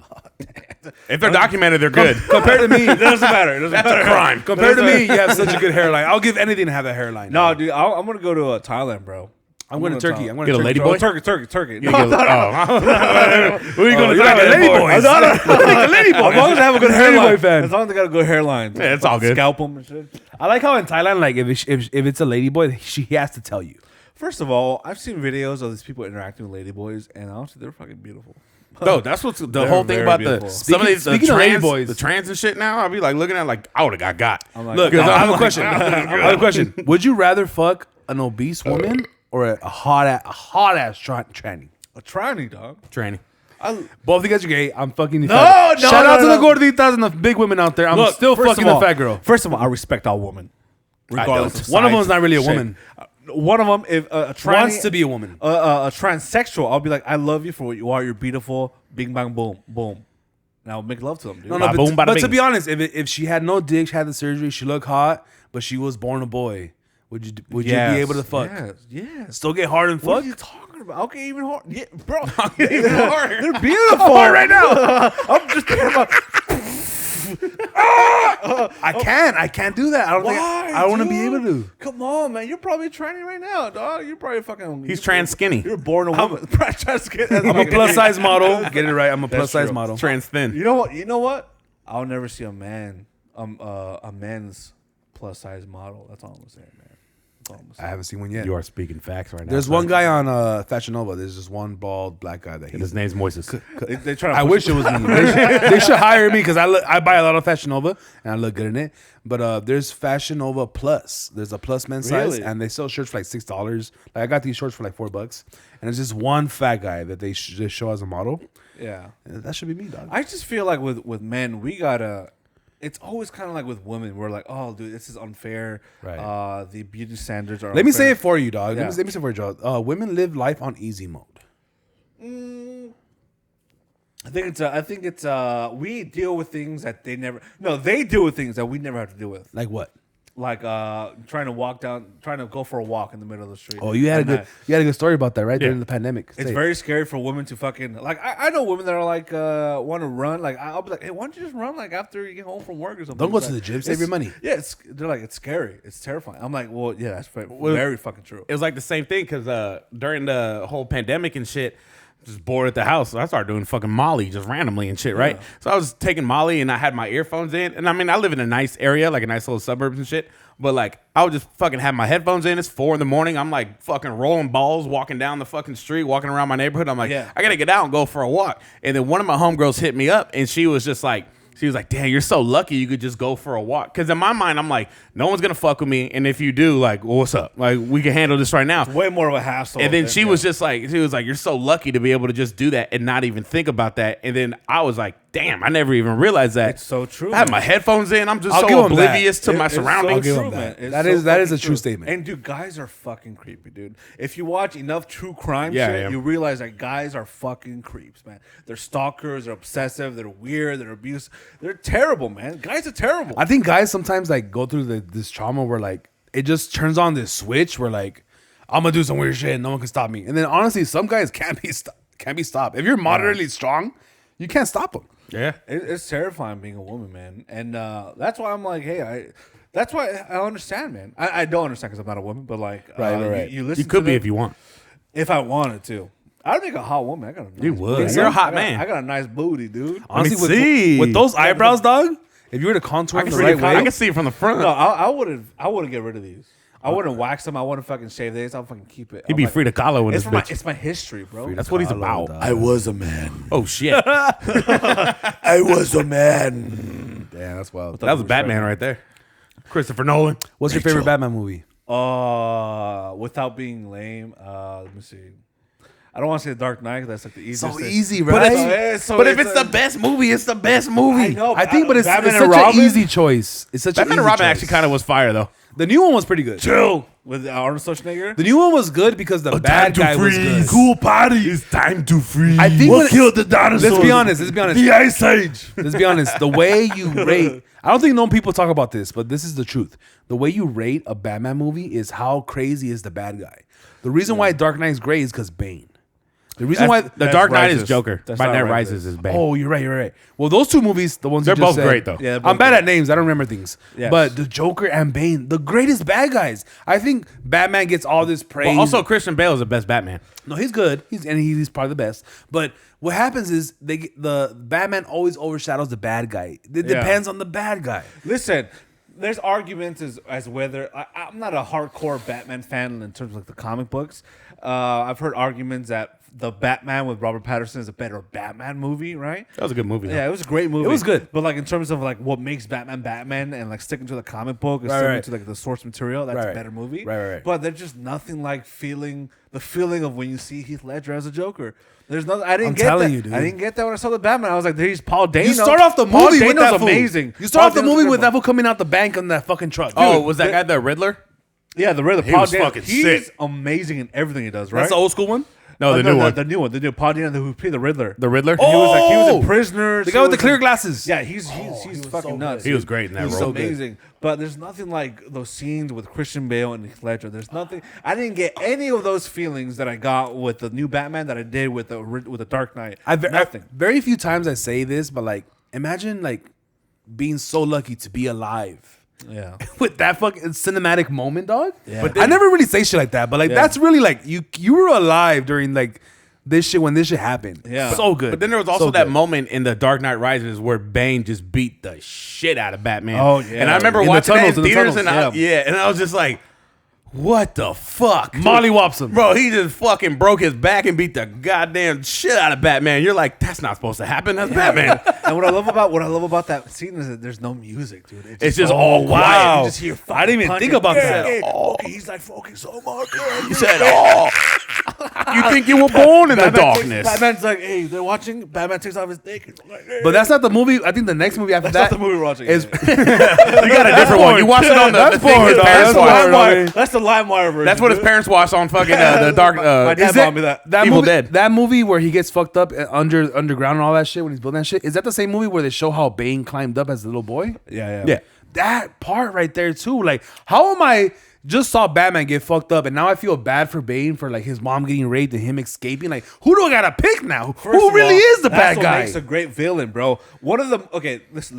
The villain you fucking like. When you care, you fucking sympathize with. I You care feel with that it. guy now. Listen, that's why I think the original Spider-Man movies are the fucking greatest. Tobey Maguire? Yeah, because they have the greatest same fucking time. villains, right? Because every single villain, he had an emotional attachment to these villains. That's my The professor. Doctor, that's my fucking professor. That's my dog, dude. Fucking when the third one, That's with my the homie's dad. The Sandman, you hurt my fucking. You hurt Oh, me. you killed my my uncle. fucking uncle, but it was an accident, and you were just trying to protect your fucking daughter. You were just trying to do anything for your daughter, You're right. and that's so relatable, dog. Yes.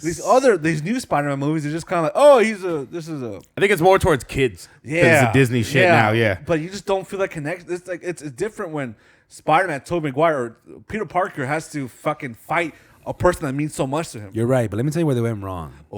Whenever they gave whoever came up in the writers' room, you know what we should do? We should give Peter Parker dance moves. Oh, okay. Listen, that's a very common thing. Listen, He killed that shit. He killed that. Low- shit. low key, he went hard. When he But he ruined the movie. When he moved his okay, everything works. But when he moved his hair, Emo it was like, Spider-Man. oh shit, I'm emo, and he just fucking started dancing. That was okay. Maybe we could have lived without that.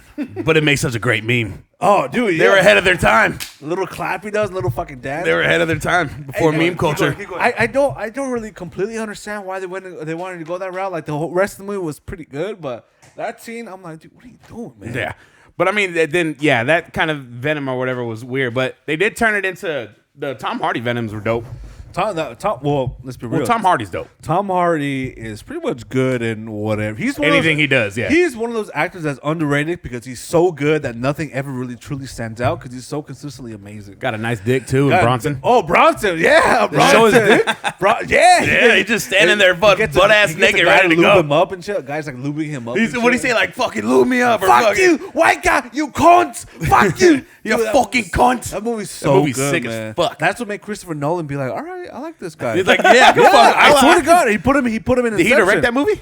No, but he saw it and he was like, he put him in Inception. Yeah. And then he liked Inception so much, he was like, obviously Tom Hardy's performance, he's like, I think you're a good Bane. And he's dude. perfectly Bane. Dude, he's perfect. He man. played that shit perfectly. No, not a good look. That's a hairpiece right there, baby. That's a I'm hairpiece trying on a new budget, things, I'm baby. trying He went to Turkey real quick. And then he came back. He went to Turkey real Bro, quick I off can't camera. wait to blow up as a podcast. You already did blow up. Well, my wasted, but I can't wait to blow up as a podcast. Self-love. And we actually start making money and just like, oh, I bought a Lamborghini. Jeff's gonna be like, I bought a Lamborghini, I bought a poolside house. About a lady boy. Mally boy. I'm like, no, what'd you do? Like, I just got a new hairline, dog. Let's Listen, go. it's only like $10,000. It's 6. 6. It went down. Who's your guy? Not like I looked up. There's a guy in Not Turkey. like I looked it up or something. I follow him. Dr. Kayans or something. He don't even speak English. $6,000. That's a boob job is like Look, 20 grand. listen to me, dog. $6,000. The flight is included. The room is included, and they give you a tour. Bro, I'm for gonna 2 get. days. I'm gonna He's get done that. his I'm gonna get research. that. I've done my research. My man's done his research. I'm gonna get that. I went. bro. I talked to a doctor in TJ. They wanted to charge me $8,000, but I had to pay myself to get there and pay for my own room and pay for the medication. And in Turkey, it's $6,000, and they pay for everything, Bro, that's all amazing, inclusive. dude. And you're on a flight with all these fucking bald dudes too. And You come back and everyone has band-aids on their heads. Everyone's fucking like fucking. Just see a visual of a whole ass fucking airplane and everyone's just bald. Literally. And you could be vulnerable with these guys. Like, I'm insecure about my hair, and then everybody's like, everybody knows what the fuck you're talking about. Yeah, dog. dog. I want to do that, bro. Listen, my hair's gonna be gone. Like, I feel like give it 4 more years. I wish I had your hairline, dog. So Look, good. what a time! This guy's got the best hair out of all. He of does. us, He man. does. He Got does. And he some- I puts got a some beanie. good hair. This one pisses me off. He puts a beanie. Yeah, what an idiot. He got puts a some fucking- luscious locks. Puts a fucking beanie. Jesus on. Christ. I It's too hate it- long. I hate it when people that have beautiful hair they shave their head. I'm like, oh my god, dude, what the fuck? Or people who are in bro? shape and they wear like big clothes. That's what I like the big clothes. Stop talking about me, guys. It's kind of fucking sick. What kind of music do you like? Listen, this is why. So listen. How about he- before he's- you answer that? Yes. Give me your best karaoke song, the song that you know top to bottom that you can sing. Don't let me down. All right. Don't let me down. musical break. Don't let me down. Don't let Yeah. Don't let me down. Why no, no, no, no, no. So, oh shit, I just forgot the lyric. What song is that? Don't let Don't me let down, me down, obviously. Don't let me fucking, bro. What are you talking about? I said don't let me down 4 times. What song is that? What song is that? It's called Appendages. Is there any way like you know a song? Somebody. What? Okay. What's another song? I know. Okay. Give me the beat, boys, and free my soul. Wanna get lost in your rock and roll and drift away. Yeah. Drift away. I say, give me the beat, boys, and free my soul. I wanna get lost in your rock and roll and drift away. Drift away. You're the best looking lesbian I never seen in my fucking life. I would fuck you. Then fuck me. If you gave me the consent, I will put my penis in your forehead. You got my consent. Yeah. Take it away, baby. No, you, Mo. Give me the beat, boy, and lose my soul. I wanna shoot in your butthole and fuck away. That's illegal in 50 states. Unless you ask for consent. So come and meet. Why do they make coffee off cocaine leaves? I never understand. I told a bitch to leave. Just drift away. Coffee. Oh, wow. Just Banger, drift dude. away. We out here. Not bad, huh? That was beautiful. Jeff, what's your number one karaoke song to go to? Varies. Give me some good stuff. Give me some good Yeah, stuff. give me some Frank Sinatra, man. Used to spend my nights at the bar room. Oh, stop. He's a good singer. Oh, Liquor was the only love I know. what the fuck? And you rescued me from reaching for the bottom. And brought me back Yeah. from being too far gone. Let it out, baby. You're as Smooth, baby. as Tennessee whiskey. You're as sweet as strawberry wine. Yeah. I can't hit that next note though. Bro, That's good, huh? that pisses me off. I know. I hate it. singing. Long What are you hair. doing, Long bro? hair. He could incline bench 225. Bro, and he could skip. You have long hair, incline bench, you're lesbian, you're pro-trans Bro, rights. I got and it all. You can Complete fucking sing, package, bro. dude. Bro, when I try to look, I'm like an average shitty singer, right? Yeah, yeah, But yeah. I have Average a lot- at best. I have a lot of soul. Yeah, you do. You got it in you. You can actually fucking sing, dude. What are you doing, bro? Fuck this podcast, bro. What the fuck are we You quit. You quit. Just sing for the That's next- why this is the first time I let him sing in like a year. I'm like, I gotta stop letting him sing. He's overshadowing Because me. now I don't care about you. I don't care about you.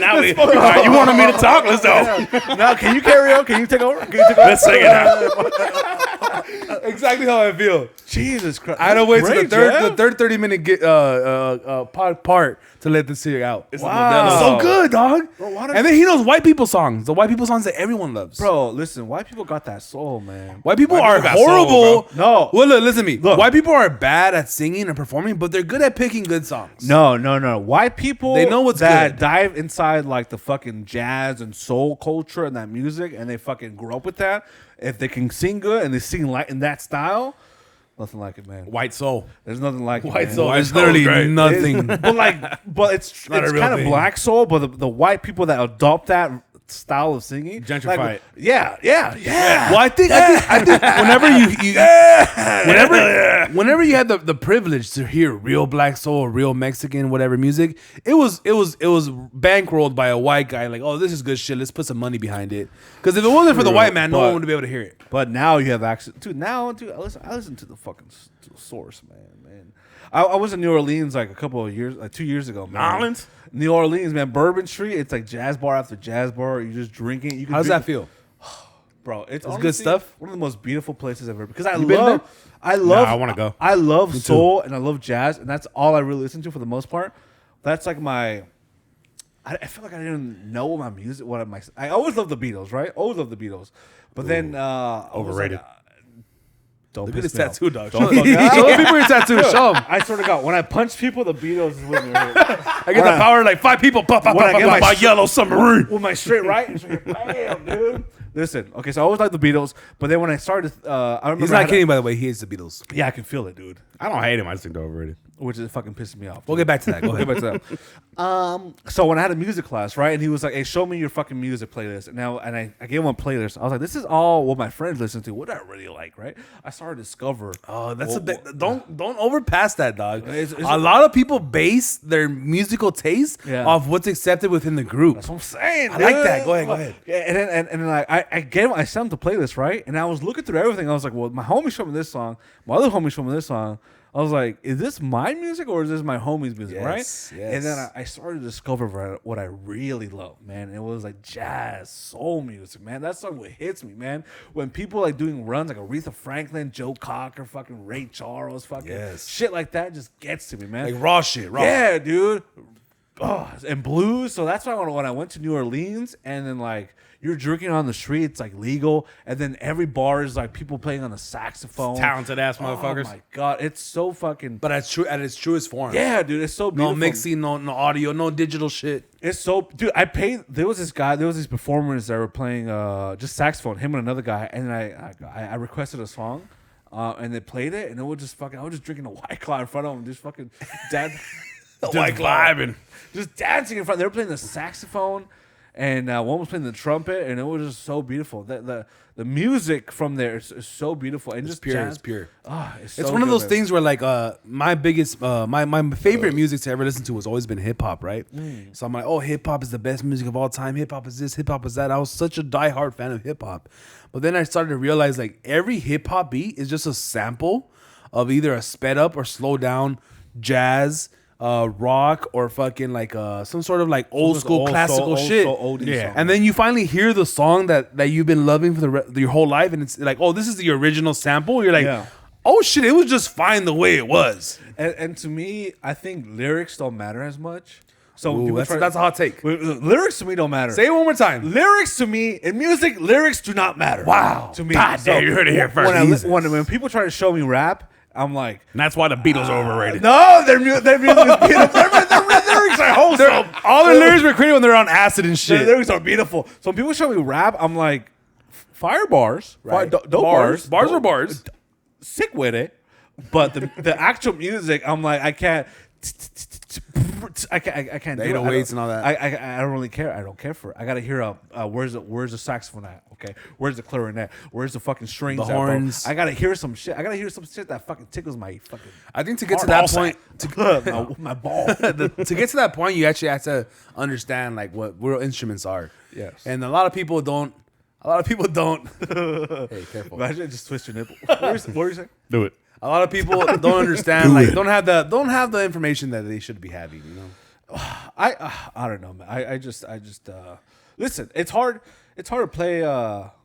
Do you play any instruments? Do you play music? I'm a very average guitar player. Ooh, Like, average is way better than someone who wishes they could even like string You a can few string your way strings. around some chords. Like I know the 12 basic chords. Wow, that's a lot. And then like, but in the most, like, I don't know like all the like the bar chords, the power chords. I just know like up here, you know, the A minor, the C's, the G, right? That's All up already here, that's all up already here, that's already right? 24 chords or whatever you know. It's 12. So when I want to play a song, I listen to the most basic version of it and I can fucking play it. But you know, That's dope, I that's can't. dope. I don't know scales. How much pussy you get for doing that? Dude. Not a lot, dude. Not a lot, actually. Oh, I always say like a guy with a fucking guitar, dog. oh, dude. Just know one singer-songwriter? one song. King, By king, a king. campfire, dude. It's like that Family Guy clip where he's like, feelings. What kind of music? That's like a post punk. I want to drown in my sorrows. I hate. That's the one the genre that I fucking hate the most. Emo? Yeah, dude. I just can't stand it, dude. You don't like My Chemical Romance? No, dude. I hate You, Simple you, Plan. you I gotta hate- really give it to them. There's 2 or 3 songs that are pretty good. no. Not one song. I'll give you this. One I song. won't get- One song that passes. Okay, High five. back up. Come on. Back up. No consent. I don't want to hurt you. Give me one. No I consent. don't want, okay, there's no consent here. Wow, there's no one song, an emo song that you passed. Okay, emo song. Listen. One, that's good. Well, haven't you ever heard of? Oh fuck, I fucked it up. How many people ever heard of closing the goddamn door? No. What about this one? Okay. I've become so numb. That's not Post. Linkin That's- Park? Linkin Park. Oh shit. I love some Linkin Park. R.I.P. Nick- Chester, dog. How You Remind Me by Nickelback. Never made it as a wise man. Go. Couldn't cut it as a poor man stealing. It must have been so bad. Go. I'm sick of saying I'm so no feeling. Hey, And Nickelback gets too much hate. You Nickelback gets too much hate. They have of fucking bangers. Bro, this that's say a banger. I'll beat up, but I really am Not like me to say sorry. I was reading a different story. And this time I forsaken. For my heart was breaking. And I've been broke. I've been down. And to the bottom of every bottle is my word in my head. Sing all we haven't for yet. Yeah.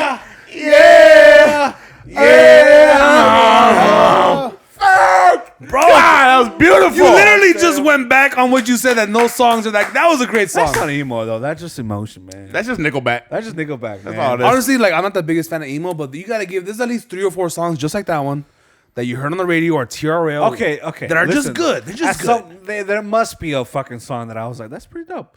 But in general, that genre just it's too emotional. It's like It's a little corny. It's a little too, corny. like fake. It's too forced. Yeah. When I hear Nina Simone like sing, when I listen to her, I feel all She of means her- that shit. I feel all of her pain. And Etta sometimes- James or yeah, some shit. Etta James is the one I feel. Nina Simone, she doesn't even have to scream. She can just talk to you over a song, and you're just like, "Fucking, oh my god, racism is crucial." It's real. bad. It really is. It's real. Dog, of course, man. You guys are great guys. Yeah, we're literally like the little brothers to you guys. We're trying to like learn from you guys and shit. So we love having. First of all, thank you for fucking coming, dog. Dude, why would I not do? Of course. Many times I send out like people like, hey, come on the pod, whatever. Like all the big guests that you guys have had, the Mexican, like, cause my thing has always been like, oh, I want to have Mexican people or like Latinos, comedians or whatever. And you guys pull really good guests. What is the secret behind? How are you guys getting these great guests on your podcast? Well, good hat, good talk. Just give them a. I think. Are you working every person that you've had that's a big guest, like Jesus Sepulveda, Alfredo Robles? Are those people that you already work, like you already have a prior relationship? Yeah, for the most part, those are people that we developed a friendship with, that we trust, that we just really like, above like any numbers, any following they get. Like Alfredo Robles is a guy that I work with consistently, and he's a fucking dope ass dude. He's a legend, dog. So humble, so incredible. Like when I first met him, I was so nervous because I thought he was gonna be what I expected him to be. Right, I thought he was gonna be like, hey, put the camera over there. Movie star. Don't talk to me, dog. But he was like, what's up, fool? And then he was just so chill, so normal. I was like, wow. I was like humbled by just how humble he was, how like fucking amazing he was. So we just try to get people that we genuinely like and consider fans friends, of. consider like good, like, we're fans of, and I like, would love to have him on the pod one day. Hopefully one day. If you're watching this, Alfredo, please come on the show. dude, come on, you gotta connect right here, baby. Plug us in. Plug us in. Alfred Robles, come on, dog. Got the end, dog. Tell us a little bit more of like, cause you're honestly, I've heard many great things about you, not only because of the ISIMO pod, right? But you being like the guy that records their full stand-up bit, makes fucking reels and helps them promote their show and shit. I hear you're the guy that's behind the scenes actually putting everything together. Like, what goes into your mind? What's the way you set up going to record a real life famous comedian like Alfredo Robles? No, I mean, just making them look as good as possible and making sure, like if a big thing in comedy right now is crowd work. Making sure I get that. Making sure I have enough cameras to do that. And also, with that, it's kind of simple. You know what I mean? That's like out of all the things I do, that might be the most simplest thing I do. It's just basically like have the camera on them, make them look good, and edit in the way where it makes them look the best. And it's pretty simple. Me and him have actually had. We're recording, Jeff, by the way.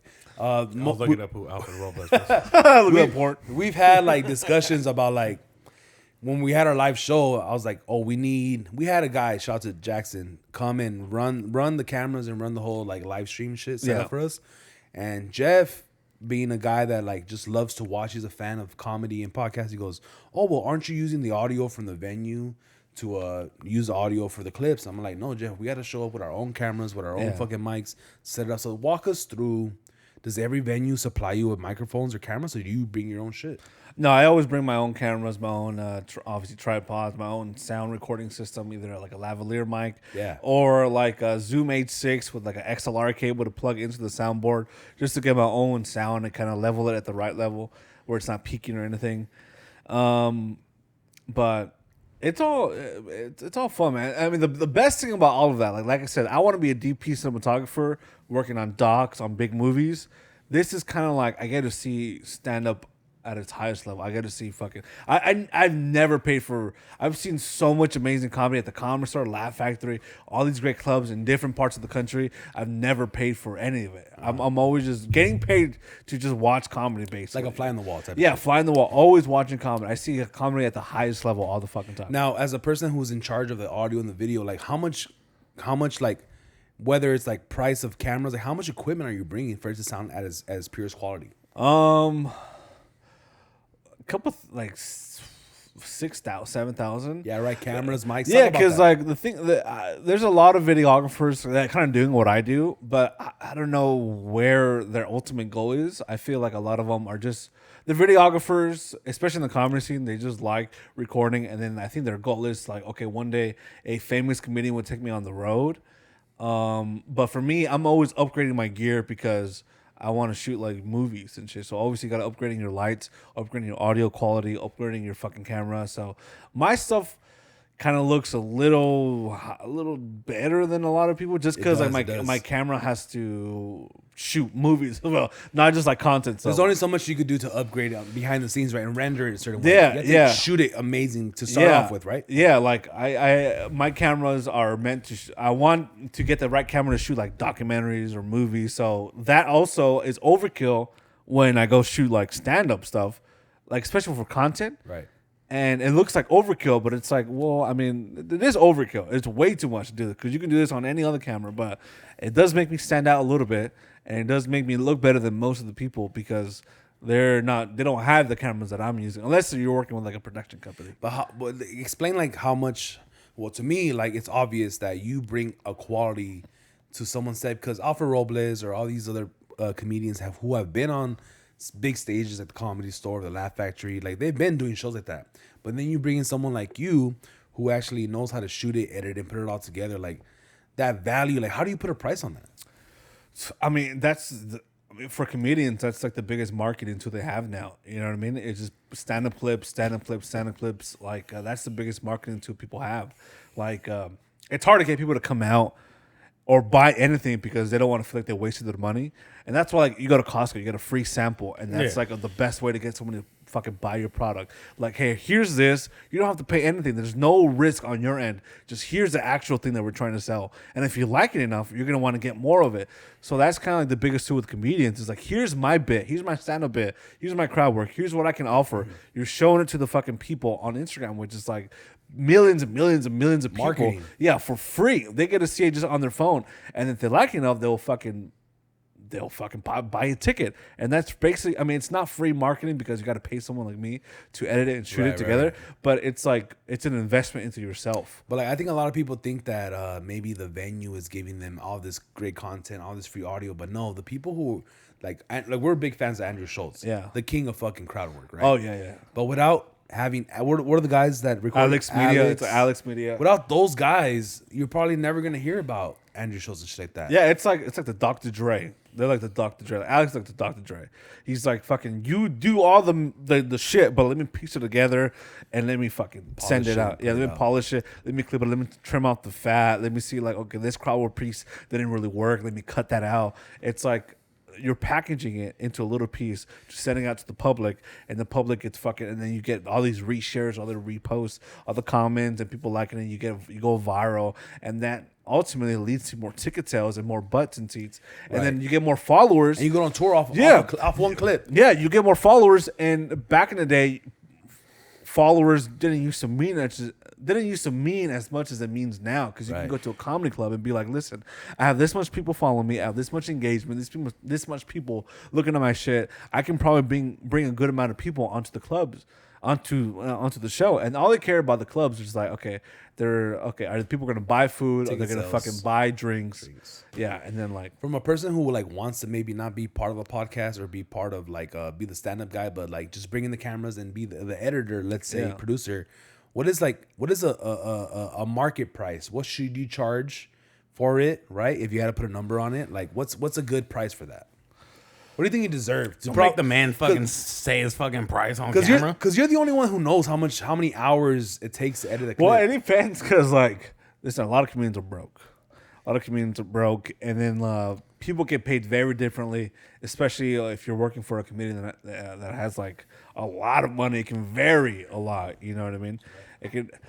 I think, I don't want to say actual number, but I think you have to be realistic. Like, what kind of gear are you carrying around? Let me see. It's hard. It's hard. Yeah, because some people like, comedy is a hard game.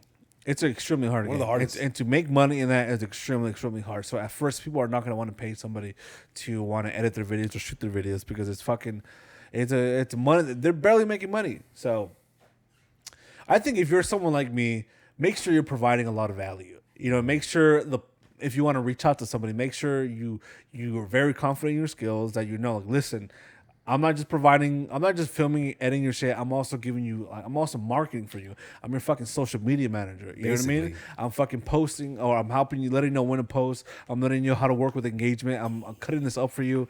I'm cutting these reels so they can be within a certain time frame. And there's a lot that goes into it. And just Also, too, a question I have is like, say you go out to record say it's a up and coming comic, or You right there? say it's an up and coming comic. anyways, Say it's an up and coming comic, or a guy like Alfredo Robles, right? Who's a fucking complete professional. What is the going rate? How many hours are you at the comedy store? How much time are you spending there? depends, man. Like 4, 5, 6 hours. Just being there recording. Yeah, just then you being got to there. go home and edit it. Go home and edit it, and I think that's How many more hours is that? It's a couple hours, man. Like those clips seem very simple. They're very tedious. And like the text and, Right. getting the both angles. It's a lot of tedious work that kind of goes unnoticed sometimes, because you think Yeah. that it's social media, so you kind of assume that everything's kind of just fucking like Easy. very easy and just fucking, or you just gotta point it at something, right? It's not. Yeah, people that don't really know, like, are behind the camera or in production, they just kind of breeze through it. They think that it's very simple, but Let's say one stand-up bit, a stand-up set, right? It's 30 minutes. Yeah. Out of those 30 minutes, how many clips are you making off 30 minutes, and how many things are you releasing? But that also depends, because some people don't want the material out. Some people just want to do crowd work, and some people are like, okay, I already shot this special. I can put these bits onto my Instagram, because they're gonna come out either way. So it just depends on the comedian, because some people are. I work with this one comedian that does strictly crowd work. His feed is all crowd work, but he has like an hour of material, and he's amazing. He's great, but he's working towards his first official special. Right. So he doesn't want anything that can be out, unless you're going to his shows. But he just wants to release crowd work, because that's what gets people out to the shows nowadays. Right. You know, the crowd work is all. I mean, the material is also amazing, but the crowd work, for some reason, is just fucking resonating with people. It just makes people fucking excited. Like there's like a new energy. Like it's, I don't know. But then also you see someone like Ralph Barbosa, who blew up recently, and like he's just pure material, and people are like people are like fucking like ecstatic when they're like, I work with him for a little bit, and then like people are in line and like, oh my god, this guy's, I'm so excited. People are like so over the top excited just to see this guy, and it's crazy. Comedy's crazy. I saw Fluffy at Dodger Stadium. Oh, you were there? Yeah, man, and I remember just waiting in line to go to the parking lot. I was just so tripped out. I'm like, this is all for a fucking comedian, bro? One person. Yeah, like all these fucking cars, fucking thousands of people for a fucking comedian, dog. I gotta pee, people. It's kind of mind-boggling, dog. a trip. It's a trip, dog. It's a fucking trip, and it's like the 1% of the 1% of the 1%. Dog. Yeah. And that's also one of the things that I love about comedy, as you know, because it's like you have a Fluffy and then you have a Bill Burr, And then you have a Jim Gaffigan, then you have an Andrew Scholes, you have a Rogan, you have a Hinchcliffe, like shit like that. Where it's just like there's something for everybody. Yeah. Depending on the style of comedy you want. Because, you know, like, I'm not saying Fluffy's like just complete clean comic, but he's a clean comic. Like him and a Jim Gaffigan, but funny as fuck. And then you go see like a Bill Burr or you see a Chris Rock or like back in the old days, like a Richard Pryor or something like that. And it's just like, I love it all, but it's something for everybody. Yeah. I mean, yeah, 100%. Like you can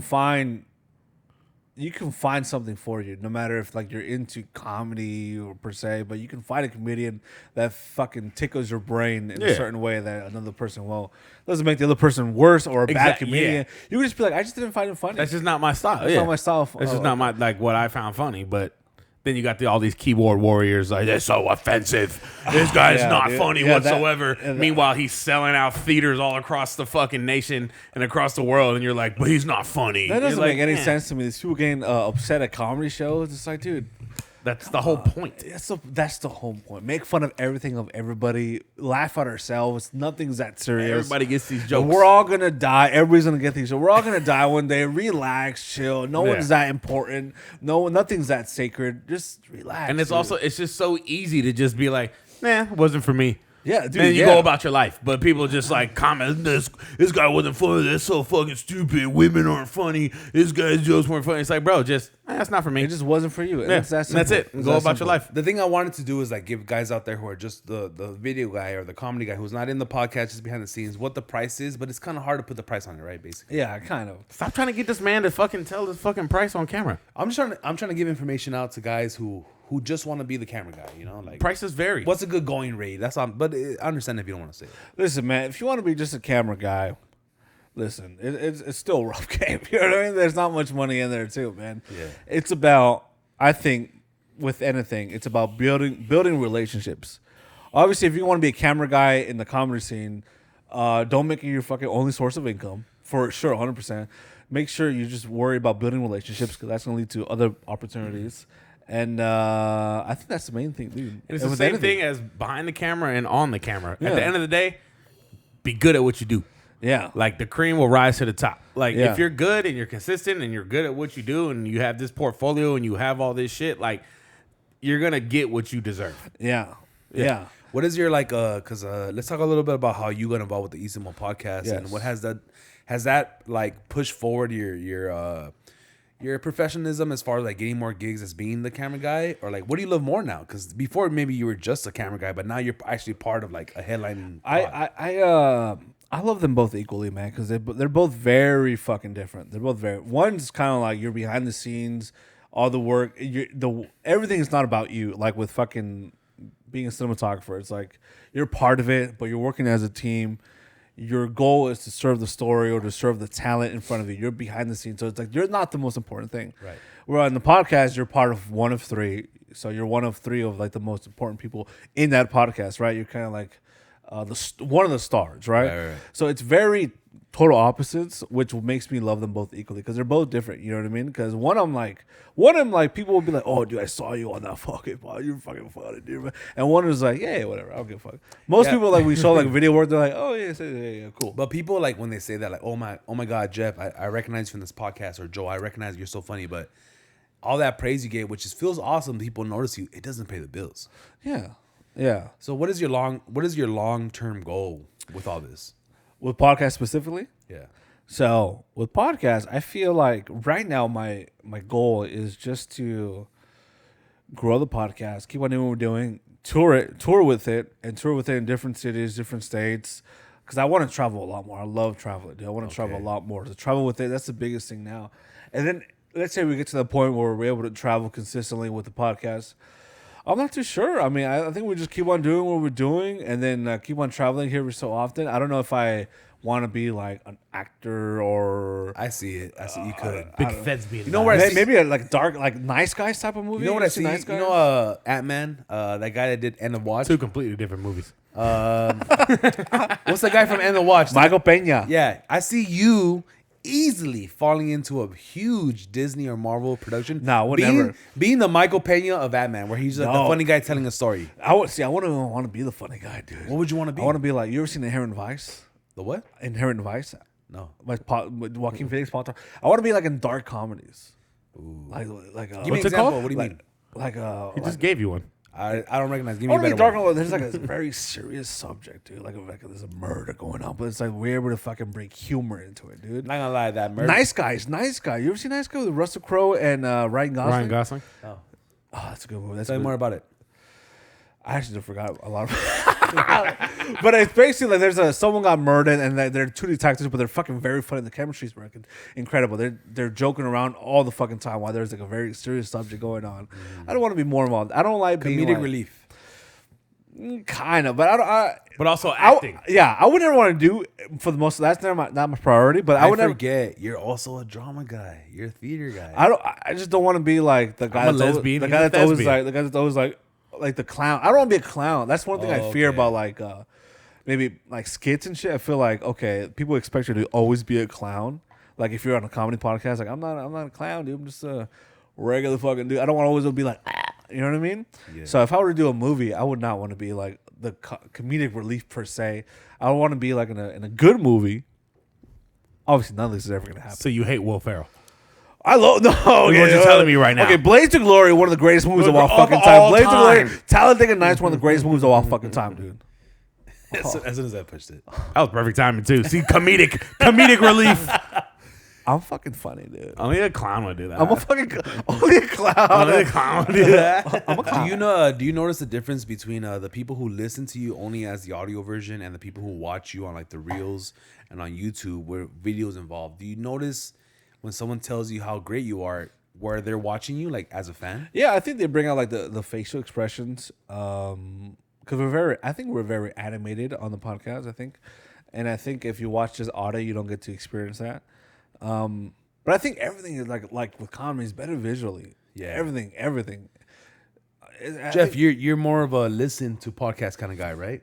For the most part, yeah. But like most for of the comedy, podcasts I I feel love are I have to watch it on YouTube. I have Yeah, to watch it. for me too, like especially with comedy, I feel like with anything else, like if it's like a true crime thing, I don't think I need to watch it. I think I can just listen to it. But if it's something comedy related, like I feel like to get all the nuance of what's going on, I feel like you got to see it. You got to see it. It's like with stand up too, man. Like I've listened to people's albums. It's not the same. It's not the same at all. It's way different, dude. I'll let you take the reins on it because I've never heard a comedy album or just. For me, It's I'm still like, funny, but yeah, it's not the same. yeah, like it's still funny. But for me, I'm like, why are you even doing it? Like, just why would you do this without a fucking video, Visual context. visual content attached to it, dude? If it's just an audio component, it's like, wow, you're kind of wasting your time, dude. I guess your material's out there, but like the visual, that's huge now. Like with comedy too, man. Like, why would you just release audio? Right now, To me, it's kind of different how I feel because I used to listen to stand up on Pandora when I was like 19. Like that's how I used to get. I would type in like a Bill Burr or Kevin Hart, Wow. Yeah. something like that, and just listen to different tracks and everything like that. And that shit was funny. But at least to me, when I listen to podcasts, 9 times out of 10, I'm just listening to them because I'm either in the car or I'm going to work or something like that. But like, there's certain podcasts like the Rick Glassman podcast where he actually has animations he uses into the it. fucking- When he yeah, does a yeah, little yeah, cut to a clip like that shit. Yeah. And that shit, when I'm listening to that one, I'm like, I want to watch this. Yeah. But then when there's just people shooting the shit, there's certain jokes where it's like, when you watch it, you're like, okay, that was kind of funny, or just certain little things they do. But for the most part, like I get the gist, I get the jokes, I get the gist of it all by just listening to it. yeah. And that's the great thing about podcasts. You can listen to it anywhere, man. Yeah, That's why I always say this, but when I say it, I feel like such a pussy. Like I feel like podcasting is like the new way of like the lazy way of doing stand up.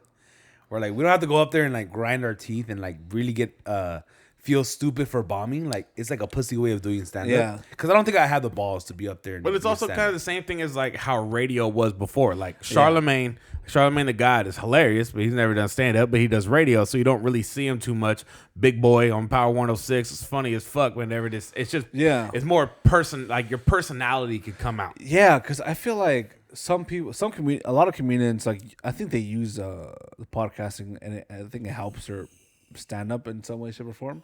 But like I don't know, like sometimes I feel like I listen to somebody on their podcast a lot, and I think they're hilarious, and then I watch their stand up, and I'm kind of let down a little bit because I'm so used to their podcast version of themselves. So I'm like, I prefer this a lot more. And maybe I'm just saying that because I'm not a stand up comedian. I feel like if it was a stand up, I'd be like, And then sometimes it's vice the versa. Yeah, right. Sometimes like you hear him on a podcast. Like I've heard Hinchcliffe on podcasts, and I'm He's like, like, it's whatever. But when he does the Kill Tony or the stand up I've seen, it's fucking hilarious. Yeah, it's always better. But I've heard him on like Theo's podcast, and you're just like, it's kind of like whatever. Yeah. Good thing you brought up Theo. I feel like you're kind of a Theo Vaughn type of podcaster. Where like sometimes Theo says a joke and you're like, is he lying? Is he making it up? I don't know. And that's the same way I feel about you. Where sometimes you're in the ISIMO pod and you're saying this fucking outlandish, crazy, hilarious story. But I'm like, is he just bullshitting us? Is he being funny? Yeah. But still, it gives me that thing like, who knows? I don't know.